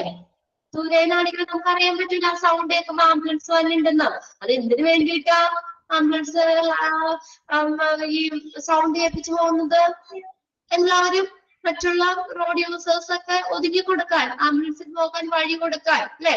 ബ്ലോക്ക് ഒന്നും ഇല്ലാത്ത രീതിയിൽ ആ സൈഡ് കൊടുക്കാനൊക്കെ ആയിട്ട് ഒരു പേര് കൊടുക്കും. അപ്പൊ നമ്മളെ സൈഡ് ഒതുങ്ങി കൊടുക്കും. എല്ലാവരും വണ്ടിയൊക്കെ സൈഡിലേക്ക് മാറ്റി ആംബുലൻസിന് പോകാനുള്ള വഴി ഒതുക്കി കൊടുക്കുക. എമർജൻസി ആയിട്ട് പോകണേയാണ് അല്ലെ? ഒരു സെക്കൻഡ് മതി ആ ഒരു പേഷ്യന്റ് ജീവൻ നമുക്ക് നഷ്ടപ്പെടാനായിട്ട്. അപ്പൊ അവരെന്താ ആംബുലൻസ് ആരെങ്കിലും ഉണ്ടോ ഈ കൂട്ടത്തില്? ഹസ്ബൻഡോ ബ്രദറോ ഒക്കെ ആംബുലൻസ് ഡ്രൈവർ ആയിട്ടുള്ളവരുണ്ടാവും. എന്ത് വലിയ സർവീസ് അവര് ചെയ്യുന്നതെന്ന് അറിയോ? അവർക്കുടെ ജീവൻ പോലും ശരിക്കും അവര് ശ്രദ്ധിക്കാൻ, എന്താ പറയുക, പണയം വെച്ചുകൊണ്ടാണ് അവര് ആ വണ്ടി എടുക്കുന്നത് അല്ലേ? അത്രയും അവര് വണ്ടി നമ്മൾ ആംബുലൻസ് ഉണ്ടാവും. ഓക്കെ, ഉണ്ടെന്ന് ഇട്ടിട്ടുണ്ട് കേട്ടോ. മന്ത്ലി 1 day പോകും ഹരീശ്വരം. ഓക്കെ, അപ്പൊ എന്നൊരു വലിയൊരു സർവീസാണ്. അവർക്കൊരു ഫിക്സ് ക്ലാസ് തന്നെ കൊടുക്കുക വെച്ചാൽ അവരുടെ ജീവൻ പോലും നോക്കാതെയാണ് അവർ ആ രോഗിയെ, ഒരു പേഷ്യന്റ് എമർജൻസി ആയിട്ട് ഇതായി കഴിഞ്ഞാൽ അവരുടെ മുന്നിൽ പിന്നെ ഒന്നുമില്ല, അവരെ പെട്ടെന്ന് എത്തിക്കുക. അവരുടെ ജീവൻ അവർക്ക് പിന്നെ ആ ഡ്രൈവറിന്റെ കയ്യിലാണ്. അവര് എത്രയും പെട്ടെന്ന് ഹോസ്പിറ്റലിൽ എത്തിക്കോ അത്രയും ഇതാണ് അവർക്ക് അല്ലെ? ഒരു സെക്കൻഡ് ഒക്കെ മാറി എന്തോരും മരണം സംഭവിച്ചിട്ടുണ്ട്. അപ്പൊ അതുകൊണ്ട് ആംബുലൻസ് ഓടിക്കുന്നവരൊക്കെ ഒരു വലിയൊരു കാര്യം ചെയ്യുന്നത്, അവരുടെ ജീവൻ പോലും നോക്കാതെ ഒരു ജീവൻ രക്ഷിക്കാനുള്ള ഒരു ഓട്ടാണ് ശരിക്കും. അപ്പൊ നമ്മളൊക്കെ എന്ത് ചെയ്യണം? നമ്മളിപ്പോ ഓക്കെ അപ്പൊ നമ്മളൊക്കെ എന്ത് ചെയ്യണം? ഇപ്പൊ നമ്മുടെ ആണെങ്കിലും നമ്മൾക്ക് അങ്ങനെ തിരക്കുടിച്ചല്ലോ. നമ്മൾ പോകുമ്പോഴും അവർക്ക് പോകാൻ നമ്മൾ എന്ത് ചെയ്യണം? വഴി ഒരുക്കി കൊടുക്കണം. ഒരു ജീവനാണ് നമ്മുടെ ഒരു അശ്രദ്ധ കൊണ്ട് ചിലപ്പോ നഷ്ടപ്പെടുന്നത്. അപ്പൊ ആ ഒരു ഇതൊക്കെ കൊടുത്തിട്ട് ആ രീതിയിൽ ചെയ്യും. അപ്പൊ ഇവിടെ നമ്മൾ ഓഡിബിൾ വാർണിങ്ങിന്റെ അവർ പറഞ്ഞത്. അപ്പൊ അവിടെ എന്താ ഇങ്ങനെ സൗണ്ടുകൾ, ഓഡിബിൾ വാർണിംഗ് എന്തിനു വേണ്ടിയിട്ടാണ്? നമ്മൾ ഈ സൈറനുകൾ യൂസ് ചെയ്യുന്ന ആംബുലൻസ് ഉണ്ടെന്ന് നമ്മൾ കാണാതെ തന്നെ ആംബുലൻസിനെ ഐഡന്റിഫൈ ചെയ്യാൻ വേണ്ടിയിട്ടാണ്.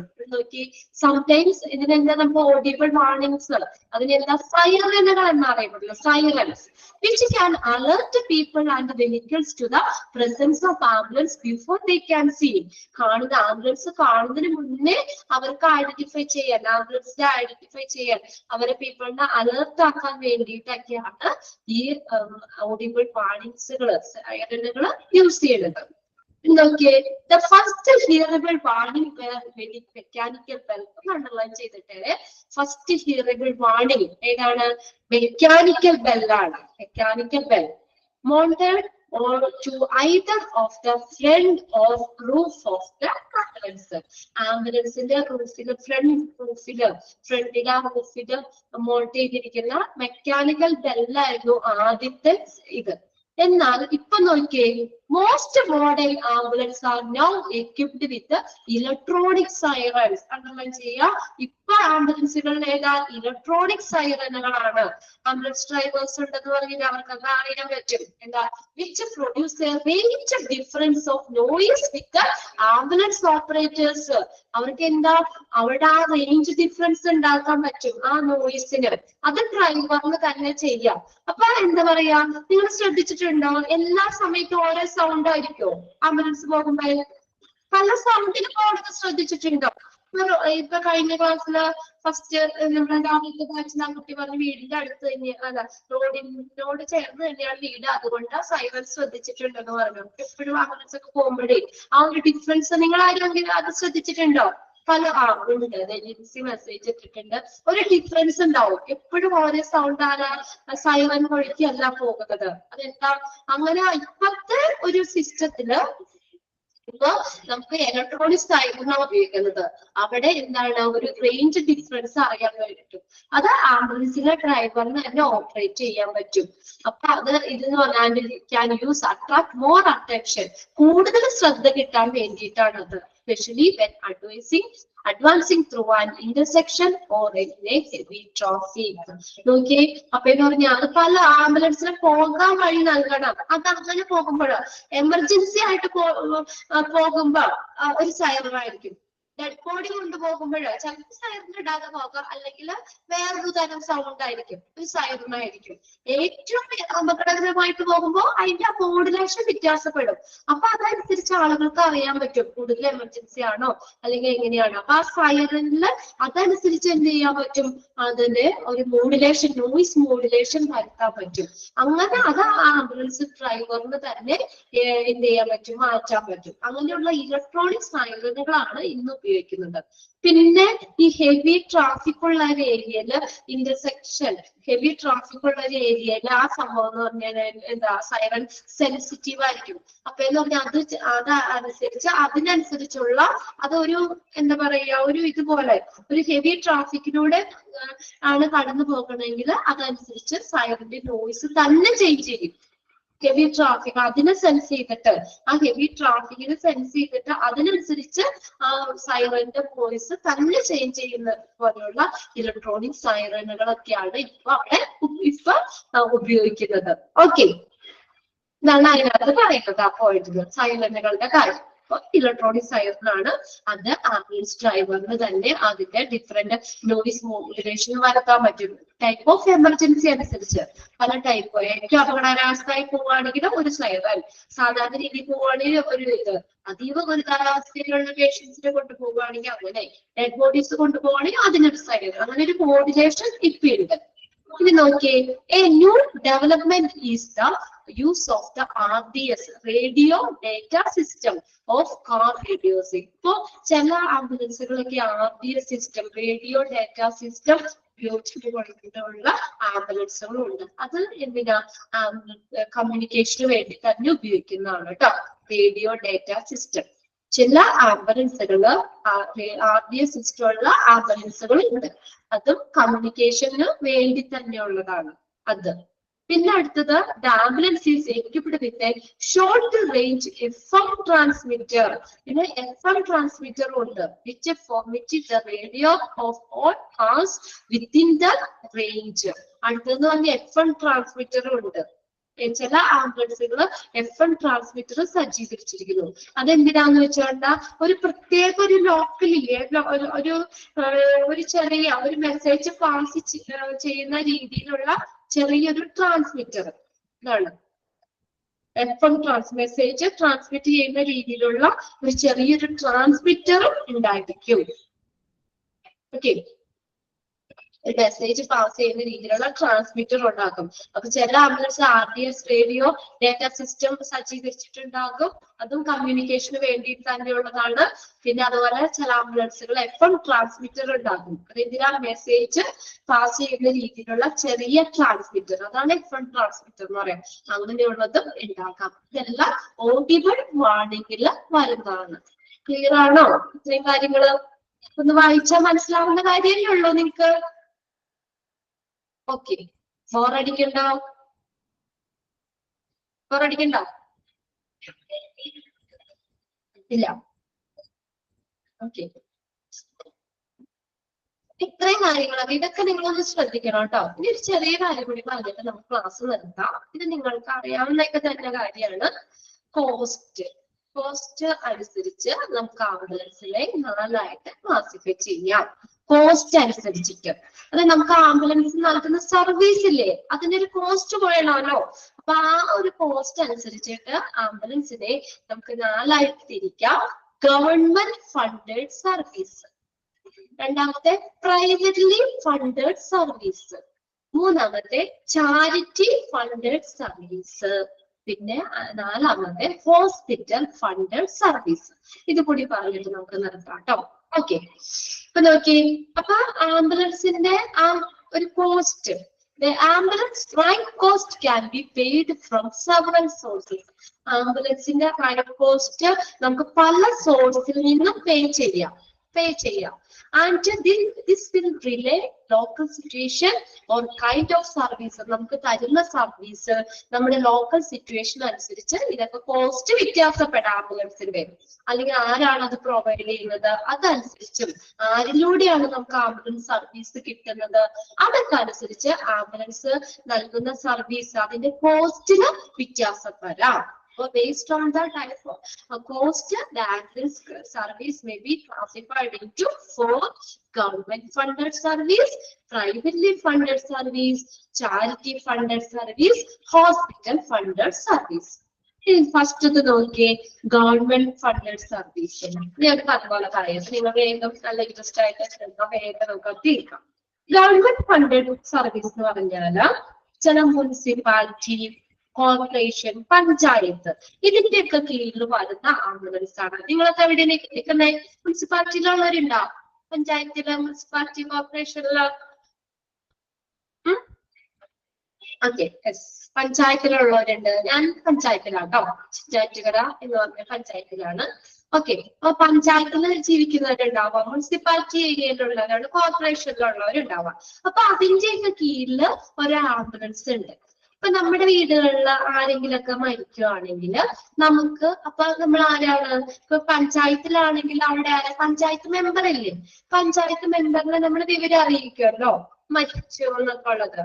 നമ്മുടെ വീട്ടിലെ കാര്യങ്ങൾ മരിക്കുകയാണെങ്കിൽ നമ്മൾ പഞ്ചായത്തിലാണ് താമസിക്കുന്നത്, പഞ്ചായത്തിൽ അറിയിക്കണം. എങ്കിലും നമ്മൾ പഞ്ചായത്ത് മെമ്പറിനോടും, നമ്മുടെ ആ മെമ്പറാണ് നമ്മുടെ ആ ഒരു വാർഡിലെ കാര്യങ്ങളൊക്കെ നോക്കുന്നത്, അപ്പൊ മെമ്പറിനോടും കാര്യം പറയും അല്ലെ. അപ്പൊ എന്ത് ചെയ്യുന്നറിയോ, ഈ മെമ്പർ എന്ത് ചെയ്യുന്നു, അപ്പൊ മെമ്പർ ഈ പഞ്ചായത്തുമായിട്ട് കോണ്ടാക്ട് ചെയ്തിട്ട് പഞ്ചായത്തിന്റെ കീഴിലുള്ള ഒരു ആംബുലൻസ് പ്രൊവൈഡ് ചെയ്യും.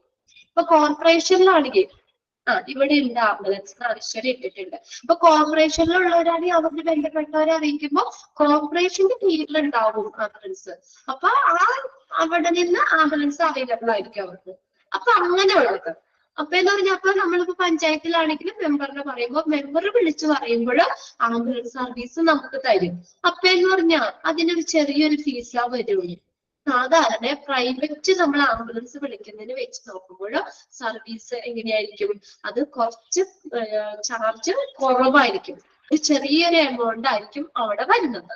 Okay, the majority part of the cost of the transport by the ambulance is borne by the local, regional or national government through their ordinary taxation. അവരുടെ ordinary taxation ഉൾപ്പെടെ ഒരു ചെറിയൊരു ഇത് കൊടുത്താൽ മതിയാവും നമുക്കത്. അവർക്ക് ഇത് വരുന്നത് പഞ്ചായത്തിൽ നിന്ന് അങ്ങനെ അവർക്കുടെ കീഴിൽ നമുക്ക് തരുന്നതാണ്. ചെറിയൊരു എമൗണ്ട് എന്തെങ്കിലും ചെറിയൊരു ഫീസ് മതിയാവും. ഓക്കെ, പിന്നെ രണ്ടാമത്തെ എന്ന് പറഞ്ഞാൽ പ്രൈവറ്റ്ലി ഫണ്ടഡ് സർവീസ് ആണ്. പ്രൈവറ്റ്ലി ഫണ്ടഡ് അപ്പൊ അതെങ്ങനെയാ? പ്രൈവറ്റ് ആണ്. ഇപ്പൊ നമ്മുടെ വീട്ടിലാരെങ്കിലും മരിച്ചു, നമ്മൾ പ്രൈവറ്റ് ആയിട്ട് ഒരു ആംബുലൻസിനെ വിളിക്കാന്ന് പറഞ്ഞാൽ എങ്ങനെയാ? കോസ്റ്റ് ഫുള്ള് നമ്മൾ കൊടുക്കണ്ടേ? കോസ്റ്റ് കൂടുതലായിരിക്കും അവിടെ. നമുക്കിപ്പോ ഗവൺമെന്റ് ഫണ്ട്, ഗവൺമെന്റിൽ നിന്ന് നമ്മൾ ആംബുലൻസ് അനുവദിക്കുമ്പോ നമുക്ക് ചിലപ്പോ അതിനനുസരിച്ച് നമുക്ക് പ്രൈവറ്റ്ലി ഫണ്ടഡ് ആകുമ്പോൾ കോസ്റ്റ് എങ്ങനെയാ? കൂടുതൽ കോസ്റ്റ് കൊടുക്കേണ്ടി വരും. പ്രൈവറ്റ് കാര്യങ്ങളാകുമ്പോൾ പ്രൈവറ്റ് ഒരു ആംബുലൻസ് വിളിക്കുകയാണെങ്കിൽ കോസ്റ്റ് കൂടുതലായിരിക്കും. The cost of the ambulance transport should be paid by themselves. നമ്മൾ തന്നെ അത് പേ ചെയ്യണം. ഇനി നമുക്ക് വല്ല ഇൻഷുറൻസോ കാര്യങ്ങളൊക്കെ ഉണ്ടെങ്കിൽ ഇൻഷുറൻസ് കമ്പനികൾ ആ പേയ്മെന്റ് അഫോർഡ് ചെയ്തോളും. ഓക്കെ, ഇൻഷുറൻസോ കാര്യങ്ങളോ ഒക്കെ ഉണ്ടെങ്കിൽ ഇൻഷുറൻസ് കമ്പനി തന്നെ എന്ത് ചെയ്യുന്നു? ആ പേയ്മെന്റ് അഫോർഡ് ചെയ്തോളും. ഓക്കെ, ഇനി ക്ലിയർ അല്ലാതെ പ്രൈവറ്റ്ലി ഫണ്ടഡ് സർവീസ് എന്ന് പറഞ്ഞാൽ അപ്പൊ ആംബുലൻസിന്റെ കോസ്റ്റ് കൂടുതലായിരിക്കും. നമുക്ക് തരുന്ന സർവീസിന് നമ്മൾ കൊടുക്കുന്ന കോസ്റ്റ് കൂടുതലായിരിക്കും. ക്ലിയർ ആണോ? ഓക്കെ അല്ലേ? ഓക്കെ, ഇനി അടുത്ത ചാരിറ്റി ഫണ്ടഡ് ആണ്. എന്ന് വെച്ചാൽ എന്താ?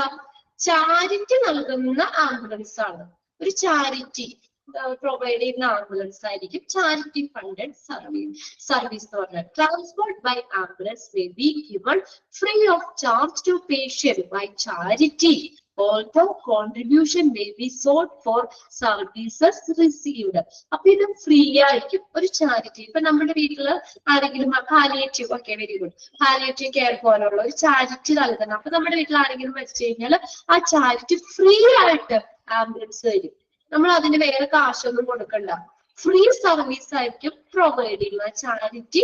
ഫ്രീ ആയിട്ട് നമുക്ക് ആംബുലൻസ് സർവീസ് തരും. അപ്പൊ ആംബുലൻസ് വന്ന് ബോഡി കൊണ്ടുപോകുന്നതിനൊന്നും വേറെ കാശൊന്നും നമ്മൾ കൊടുക്കണ്ട. പക്ഷേ നമുക്ക് ഇങ്ങോട്ടൊരു ഹെൽപ്പ് ചെയ്യുമ്പോ നമ്മൾ തിരിച്ചും ഹെൽപ്പ് ചെയ്യണ്ടേ? ഹെൽപ്പ് ചെയ്യണോ? വേണ്ടേ? അതല്ല ഒരു മര്യാദ. ചാരിറ്റി ഫ്രീ ആയിട്ട് നമുക്ക് ആംബുലൻസ് തരുമ്പോ നമുക്ക് അതിന്റെ ഒരു ബെനിഫിറ്റ് എന്നുള്ള നിലയിൽ നമുക്ക് വേണമെങ്കിൽ ആ പേഷ്യന്റ് ഉപയോഗിച്ച സാധനങ്ങളൊക്കെ ഇല്ലേ, നമ്മള് വല്ല വാട്ടർ ബെഡോ അല്ലെങ്കിൽ വീൽ ചെയറോ അങ്ങനെ എന്തെങ്കിലും സാധനങ്ങളൊക്കെ ഉണ്ടെങ്കിൽ അത് വേണമെങ്കിൽ നമുക്ക് ചാരിറ്റിക്ക് ഒരു കോൺട്രിബ്യൂഷൻ ആയിട്ട് കൊടുക്കാം, ഒരു സംഭാവനയായിട്ട് കൊടുക്കാം. അപ്പൊ ആ ചാരിറ്റിയുടെ കീഴിൽ നല്ല പ്രവർത്തനങ്ങളൊക്കെ നടക്കുമ്പോൾ അത് വേറെ പേഷ്യൻസിലേക്ക് ഉപയോഗിക്കാമല്ലോ. അപ്പൊ അങ്ങനെ വേണ്ടിയിട്ട് അപ്പൊ നമുക്ക് ഫ്രീ ആയിട്ട് സർവീസ് തരുമ്പോൾ നമുക്ക് അതിന്റെ പ്രത്യുപകാരം എന്നുള്ള നിലയിൽ നമുക്ക് ചാരിറ്റിക്ക് എന്തെങ്കിലും കോൺട്രിബ്യൂഷൻ കൊടുക്കാം, സംഭാവനയായിട്ട് കൊടുക്കാം. ക്യാഷ് കൊടുക്കണ്ട, ക്യാഷ് ആയിട്ട് കൊടുക്കണ്ട, സർവീസ് തരുന്നതിന് ക്യാഷ് കൊടുക്കണ്ട. നമ്മൾക്കൊരു സന്തോഷത്തിന്റെ എന്നുള്ള നിലയിൽ നമുക്ക് ആ ചാരിറ്റിക്ക് എന്തെങ്കിലും കോൺട്രിബ്യൂഷൻ കൊടുക്കാം. ക്ലിയർ ആയോ? ചാരിറ്റി ഫണ്ടഡ് സർവീസ് ക്ലിയർ ആണോ? ബോറടിക്കേണ്ട ആർക്കെങ്കിലും? ബോറടിക്കേണ്ടി ഇപ്പൊ നിർത്താട്ടോ. ആരെങ്കിലും ബോറടിക്കാന്ന് പറഞ്ഞാൽ ഇപ്പൊ നിർത്തും, അല്ലെങ്കിൽ ഒരെണ്ണം കൂടി കഴിഞ്ഞിട്ട് നിർത്താം. ഓക്കെ, ബോറടിക്കണല്ലോ. Okay, no. Okay, very good. അപ്പൊ ചാരിറ്റി പ്രൊവൈഡ് ചെയ്യുന്നതാണ്, അതിന് വേറെ പൈസ ഒന്നും കൊടുക്കണ്ട. ഫ്രീ ആയിട്ട് നമുക്ക് ആംബുലൻസ് സർവീസ് ചാരിറ്റി തരും. അപ്പൊ ആംബുലൻസ് ഫ്രീ ആയിട്ട് തരുമ്പോൾ നമുക്കൊരു പ്രത്യുപകാരം എന്ന നിലയിൽ നമുക്ക് ആ ചാരിറ്റിക്ക് കോൺട്രിബ്യൂഷൻസ് ആയിട്ട് എന്തെങ്കിലും സംഭാവന നമുക്ക് കൊടുക്കാം. ആ പേഷ്യന്റ് ഉപയോഗിച്ച സാധനങ്ങളൊക്കെ ആണെങ്കിൽ അങ്ങനെ. ലാസ്റ്റത്തെ ഹോസ്പിറ്റൽ ഫണ്ടഡ് സർവീസ് ആണ്. ഹോസ്പിറ്റൽ ഫണ്ടഡ് സർവീസ് എന്ന് പറഞ്ഞാൽ എന്താ നോക്കിയേ? ഹോസ്പിറ്റൽ ഫണ്ടഡ് സർവീസ്, അവിടെ ഹോസ്പിറ്റലാണ് ആംബുലൻസ് പ്രൊവൈഡ് ചെയ്യുന്നത്. Okay, hospital may provide the ambulance transport free of charge on the condition that patient use the hospital services which they may have to pay for. Okay, ഇപ്പൊ ഒരു patient ഹോസ്പിറ്റലിൽ 2 ആഴ്ച കിടന്നു എന്ന് വെച്ചാൽ അഡ്മിറ്റ് ആയി. ഒരു പേഷ്യന്റ് ഹോസ്പിറ്റലിൽ ട്രീറ്റ്മെന്റിൽ ഇരിക്കുകയാണ്. ഒരു 2 ആഴ്ച ആ പേഷ്യന്റ് ഹോസ്പിറ്റലിൽ ട്രീറ്റ്മെന്റിൽ ഇരിക്കുക. അപ്പൊ ആ ട്രീറ്റ്മെന്റിന്റെ ഇടയിൽ പേഷ്യന്റ് മരിച്ചു, അല്ലെങ്കിൽ ആ ഹോസ്പിറ്റലിൽ കിടന്ന് ആ പേഷ്യന്റ് മരിക്കുകയാണെങ്കിൽ അപ്പൊ ഹോസ്പിറ്റലുകാരെ എന്ത് ചെയ്യും? ഹോസ്പിറ്റലുകാർ തന്നെ ആംബുലൻസ് ഫ്രീ ആയിട്ട് നമുക്ക് തരും. അതായത് അപ്പൊ ആ പേഷ്യന്റിന്റെ ബോഡി ഫ്രീ ആയിട്ട് വീട്ടിലേക്ക് എത്തിച്ചു കൊടുക്കും. വെച്ചാൽ വേറെ കാശൊന്നും അവർ മേടിക്കൂല ഡെഡ് ബോഡി വീട്ടിലേക്ക് എത്തിക്കുന്നത്. എന്തുകൊണ്ടാ? ആ പേഷ്യന്റ് 2 ആഴ്ച ഹോസ്പിറ്റലിൽ കിടന്നില്ലേ, അപ്പൊ ഒരു എമൗണ്ട് നമ്മൾ കൊടുക്കുന്നില്ലേ ഹോസ്പിറ്റലിന് ബില്ലായിട്ട്? മറ്റുള്ള കാര്യങ്ങൾക്ക് ഒരു ബില്ല് നമ്മൾ പേ ചെയ്യൂലേ? അപ്പൊ അങ്ങനെ നമ്മൾ ഒന്ന് 2-3 ആഴ്ച പേഷ്യന്റ് ആ ഹോസ്പിറ്റലിൽ ഓൾറെഡി കിടക്കുമ്പോൾ ആ ഹോസ്പിറ്റലിലേക്ക് നമ്മളൊരു എമൗണ്ട് കൊടുത്തു. അതിന്റെ ഒരു ബെനിഫിറ്റ് എന്നുള്ള നിലയിൽ ഹോസ്പിറ്റൽ എന്ത് ചെയ്യാം, അവര് അവിടെ കിടന്ന് മരിച്ച ആ ബോഡി ജസ്റ്റ് ഒന്ന് വീട്ടിലേക്ക് അവര് ഫ്രീ ആയിട്ട് തന്നെ എത്തിച്ചു കൊടുക്കും. അതുകൊണ്ട് ഹോസ്പിറ്റലിന് വേറെ നഷ്ടമൊന്നുമില്ല. ഓൾറെഡി നമ്മുടെ കയ്യിൽ കുറച്ച് കാശൊക്കെ മേടിച്ചിട്ടില്ലേ അവര്, അല്ലെ? ബിൽ എമൗണ്ട് ആയിട്ട് കുറച്ച് അവർക്ക് നൽകുന്ന സർവീസിന് നമ്മൾ ബിൽ എമൗണ്ട് ആയിട്ട് കുറച്ച് പൈസ മേടിച്ചിട്ടുണ്ട്. നമ്മൾ ഓൾറെഡി ബില്ലായിട്ട് നമ്മൾ കൊടുത്തു. അപ്പൊ അതിന് ഒരു ബെനിഫിറ്റ് എന്ന നിലയിൽ പിന്നെ അവിടെ കിടന്നല്ലേ മരിച്ചതും, അപ്പൊ അതുകൊണ്ട് ബോഡി ഫ്രീ ആയിട്ട് തന്നെ വീട്ടിലേക്ക് എത്തിച്ചു കൊടുക്കും. ഇത്രയും കാര്യങ്ങൾ ക്ലിയർ ആയോ? ഇത് ഇമ്പോർട്ടന്റ് ആണ് കേട്ടോ. കോസ്റ്റ് അനുസരിച്ച് ആംബുലൻസിന് നമുക്ക് 4 ആയിട്ട് തിരിക്കാന്ന് പറഞ്ഞു. ഗവൺമെന്റ് ഫണ്ടഡ് സർവീസ് ഉണ്ട്, പ്രൈവറ്റ്ലി ഫണ്ടഡ് സർവീസ് ഉണ്ട്, ചാരിറ്റി ഫണ്ടഡ് സർവീസ് ഉണ്ട്, ഹോസ്പിറ്റൽ ഫണ്ടഡ് സർവീസ് ഉണ്ട്. ഓക്കെ, ഇത്രയും കാര്യങ്ങൾ മതി. ഇനി ഞാൻ ഇരുന്ന് കഴിഞ്ഞാൽ നിങ്ങൾക്ക് ബോറടിക്കും. അതുകൊണ്ട് ഇത്രയും നമുക്ക് നിർത്താം. ഇത്രയും കാര്യങ്ങൾ ക്ലിയർ ആയോ? നിങ്ങൾക്ക് ഒന്ന് വായിച്ചു നോക്കണം കേട്ടോ. ഇന്ന് തന്നെ നിങ്ങളൊന്ന് വായിച്ചു നോക്കാം. നമ്മൾ ഇന്നത്തെ പെട്ടെന്ന് പറയാം. നമ്മൾ എന്താ പറഞ്ഞത്, പല type off road ambulance based on the level of care അനുസരിച്ച് ആംബുലൻസിന് നമുക്ക് 4 ആയിട്ട് തിരിക്കാമെന്ന് പറഞ്ഞു. Type A, type B, type C, type D എന്ന് പറഞ്ഞു. അതിന്റെ ഓരോ എക്യുപ്മെന്റ്സ് കാര്യങ്ങളും പറഞ്ഞു. പിന്നെ അത് കൂടാതെ ആംബുലൻസിലെ എക്യുപ്മെന്റ്സ് ഉണ്ട്. ഇങ്ങനെയുള്ള രോഗികളുടെ ട്രീറ്റ്മെന്റ് ചെയ്യുന്ന ഉപകരണങ്ങൾക്ക് പുറമെ ആംബുലൻസിലെ എക്സ്ട്രാ എക്യുപ്മെന്റ്സ് ഉണ്ട്. 2-way radio, mobile data terminal, പിന്നെ ഏതാണ് evidence gathering, CCTV, tail lift or ramp, trauma lighting, air conditioning, data records, ഇങ്ങനെയുള്ള എക്യുപ്മെന്റ്സ് ഉണ്ടെന്ന് പറഞ്ഞു. ഇത് നമ്മൾ പാസീവ് വിഷ്വൽ വാണിംഗ് ആണ്, സിംബലുകളാണ് പറഞ്ഞത്. ഇതെല്ലാം എമർജൻസി കാണിക്കുന്ന സിംബലാണെന്ന് പറഞ്ഞു. പിന്നെ എന്താണ് ആംബുലൻസ് ബാറ്റൻബർഗ് മാർക്കിംഗ് പറഞ്ഞു. നമ്മള് ഇതൊക്കെ ഏത് വേണ്ടി. പിന്നെ അതുപോലെ തന്നെ ആംബുലൻസിന് എഴുതിയേക്കുന്നത് തിരിച്ച് റിവേഴ്സ് ഓർഡറിൽ എഴുതിയേക്കുന്നത് അത് പറഞ്ഞു. പിന്നെ സിംബലുകൾ യൂസ് ചെയ്യുന്നത്, ഇതെല്ലാം പാസീവ് വിഷ്വൽ വാണിംഗാണ്. ഇനി അടുത്തത് ആക്റ്റീവ് വിഷ്വൽ വാണിംഗിൽ നമ്മുടെ ലൈറ്റുകൾ പറഞ്ഞു. പലതരത്തിലുള്ള ഇന്റീരിയർ ഫ്ലാഷ്, റൊട്ടേറ്റിംഗ്, ഹാലജൻ ബൾബുകൾ അങ്ങനെയുള്ളത് പറഞ്ഞു. പിന്നെ 360 ഡിഗ്രി കവറേജിലുള്ള ആക്റ്റീവ് വാണിംഗ് ലൈറ്റ്സുകളുടെ കാര്യം പറഞ്ഞു. പിന്നെ അതുകൂടാതെ ഓഡിയബിൾ വാണിംഗ്, പിന്നെ ഒപ്പം തന്നെ ഓഡിയോ സൗണ്ട് സൈറനുകളുടെ കാര്യമൊക്കെ പറഞ്ഞു. ഇത് ലാസ്റ്റ് നമ്മൾ പറഞ്ഞ കോസ്റ്റ് ആണ്. കോസ്റ്റ് അനുസരിച്ച് തന്നെ നമ്മൾ ആംബുലൻസ് സർവീസ് കോസ്റ്റ് അനുസരിച്ച് നമുക്ക് 4 ആയിട്ട് തിരിക്കാമെന്ന് പറഞ്ഞു. ഇത്രയും കാര്യങ്ങളാണ് ഇന്നത്തെ ക്ലാസ്സിൽ പറഞ്ഞത്. ഇത്രയും കാര്യങ്ങളൊക്കെ എല്ലാവർക്കും ക്ലിയർ ആയിട്ടില്ലേ? ഓക്കെ അല്ലേ? ഇത് വായിച്ചു നോക്കണം കേട്ടോ. ഇപ്പൊ എക്സാം അടുത്തു, അതുകൊണ്ടാണ് നമുക്ക് ഇനി ഈ ഒരു ചാപ്റ്റർ കുറച്ചുകൂടി ഉണ്ട്. പിന്നെ ഇതിന്റെ കുറച്ച് ക്വസ്റ്റ്യൻസ് എഴുതാനുണ്ട്. ഈ ഒരു ചാപ്റ്ററിന് കുറച്ച് എക്സ്ട്രാ ക്വസ്റ്റ്യൻസ് കൂടി നമുക്ക് എഴുതണം. ഒരു ക്ലാസ് തീരുമെന്നുള്ള 1-2 ക്ലാസ് കൊണ്ട് നമുക്ക് ഈ ഒരു ചാപ്റ്റർ നമുക്ക് തീർക്കാം. ഓക്കെ ഓക്കെ, അപ്പൊ എല്ലാവർക്കും താങ്ക് യു. എത്രയും നേരം ഇരുന്നതിന് അതിനൊരു ഇത് പറയണോ? ഓക്കെ,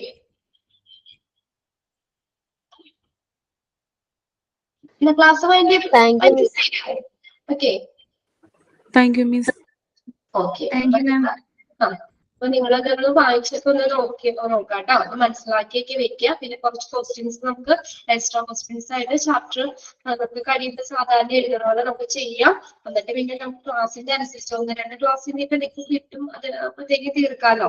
ഇത് എന്തെങ്കിലും നമുക്ക് എക്സ്ട്രാ കിട്ടുകയൊക്കെ ആണെങ്കിൽ നമുക്കൊന്ന് റിവിഷൻ പോലെ എല്ലാവരും ഫിഫ്ത്തിന് നിങ്ങളുടെ മുന്നിലുള്ള ബാച്ചിൽ ചെയ്യാനുള്ള സമയം കിട്ടിയായിരുന്നു. ഒരു ദിവസം എല്ലാ ചാപ്റ്ററും ഒന്ന് ഓടിച്ച് എല്ലാത്തിന്റെയും ഒന്ന് പറഞ്ഞ് റിവിഷൻ പോലെ ചെയ്തായിരുന്നു. അപ്പൊ നിങ്ങൾക്ക് അതിനുള്ള സൗകര്യം ക്ലാസ് കിട്ടുവാണെങ്കിൽ അങ്ങനെ ചെയ്യാം. അല്ലെങ്കിൽ 2 ക്ലാസ് കൊണ്ട് നമുക്ക് 2 ക്ലാസ് വേണം എന്തായാലും ഇത് തീരാനായിട്ട്. ഇതിന്റെ ബാക്കിയും നമ്മൾ തീർക്കണം. പിന്നെ കുറച്ച് ക്വസ്റ്റ്യൻസ് കൂടി എഴുതാം. പിന്നെ ഇപ്പോ എല്ലാവരും ഒക്കെ എക്സാം ഒക്കെ ആയി എന്നൊക്കെ വിചാരിച്ചിട്ട് അതിന്റെ സീരിയസ്നെസ് ഒക്കെ കൊടുത്തിട്ട് തന്നെ എല്ലാവരും പഠിക്കാനും ഒക്കെ തുടങ്ങുക കേട്ടോ. ഓക്കെ ഓക്കെ, എന്നാ ക്ലാസ് നമുക്ക് ചെയ്യാം കേട്ടോ. ഓക്കെ.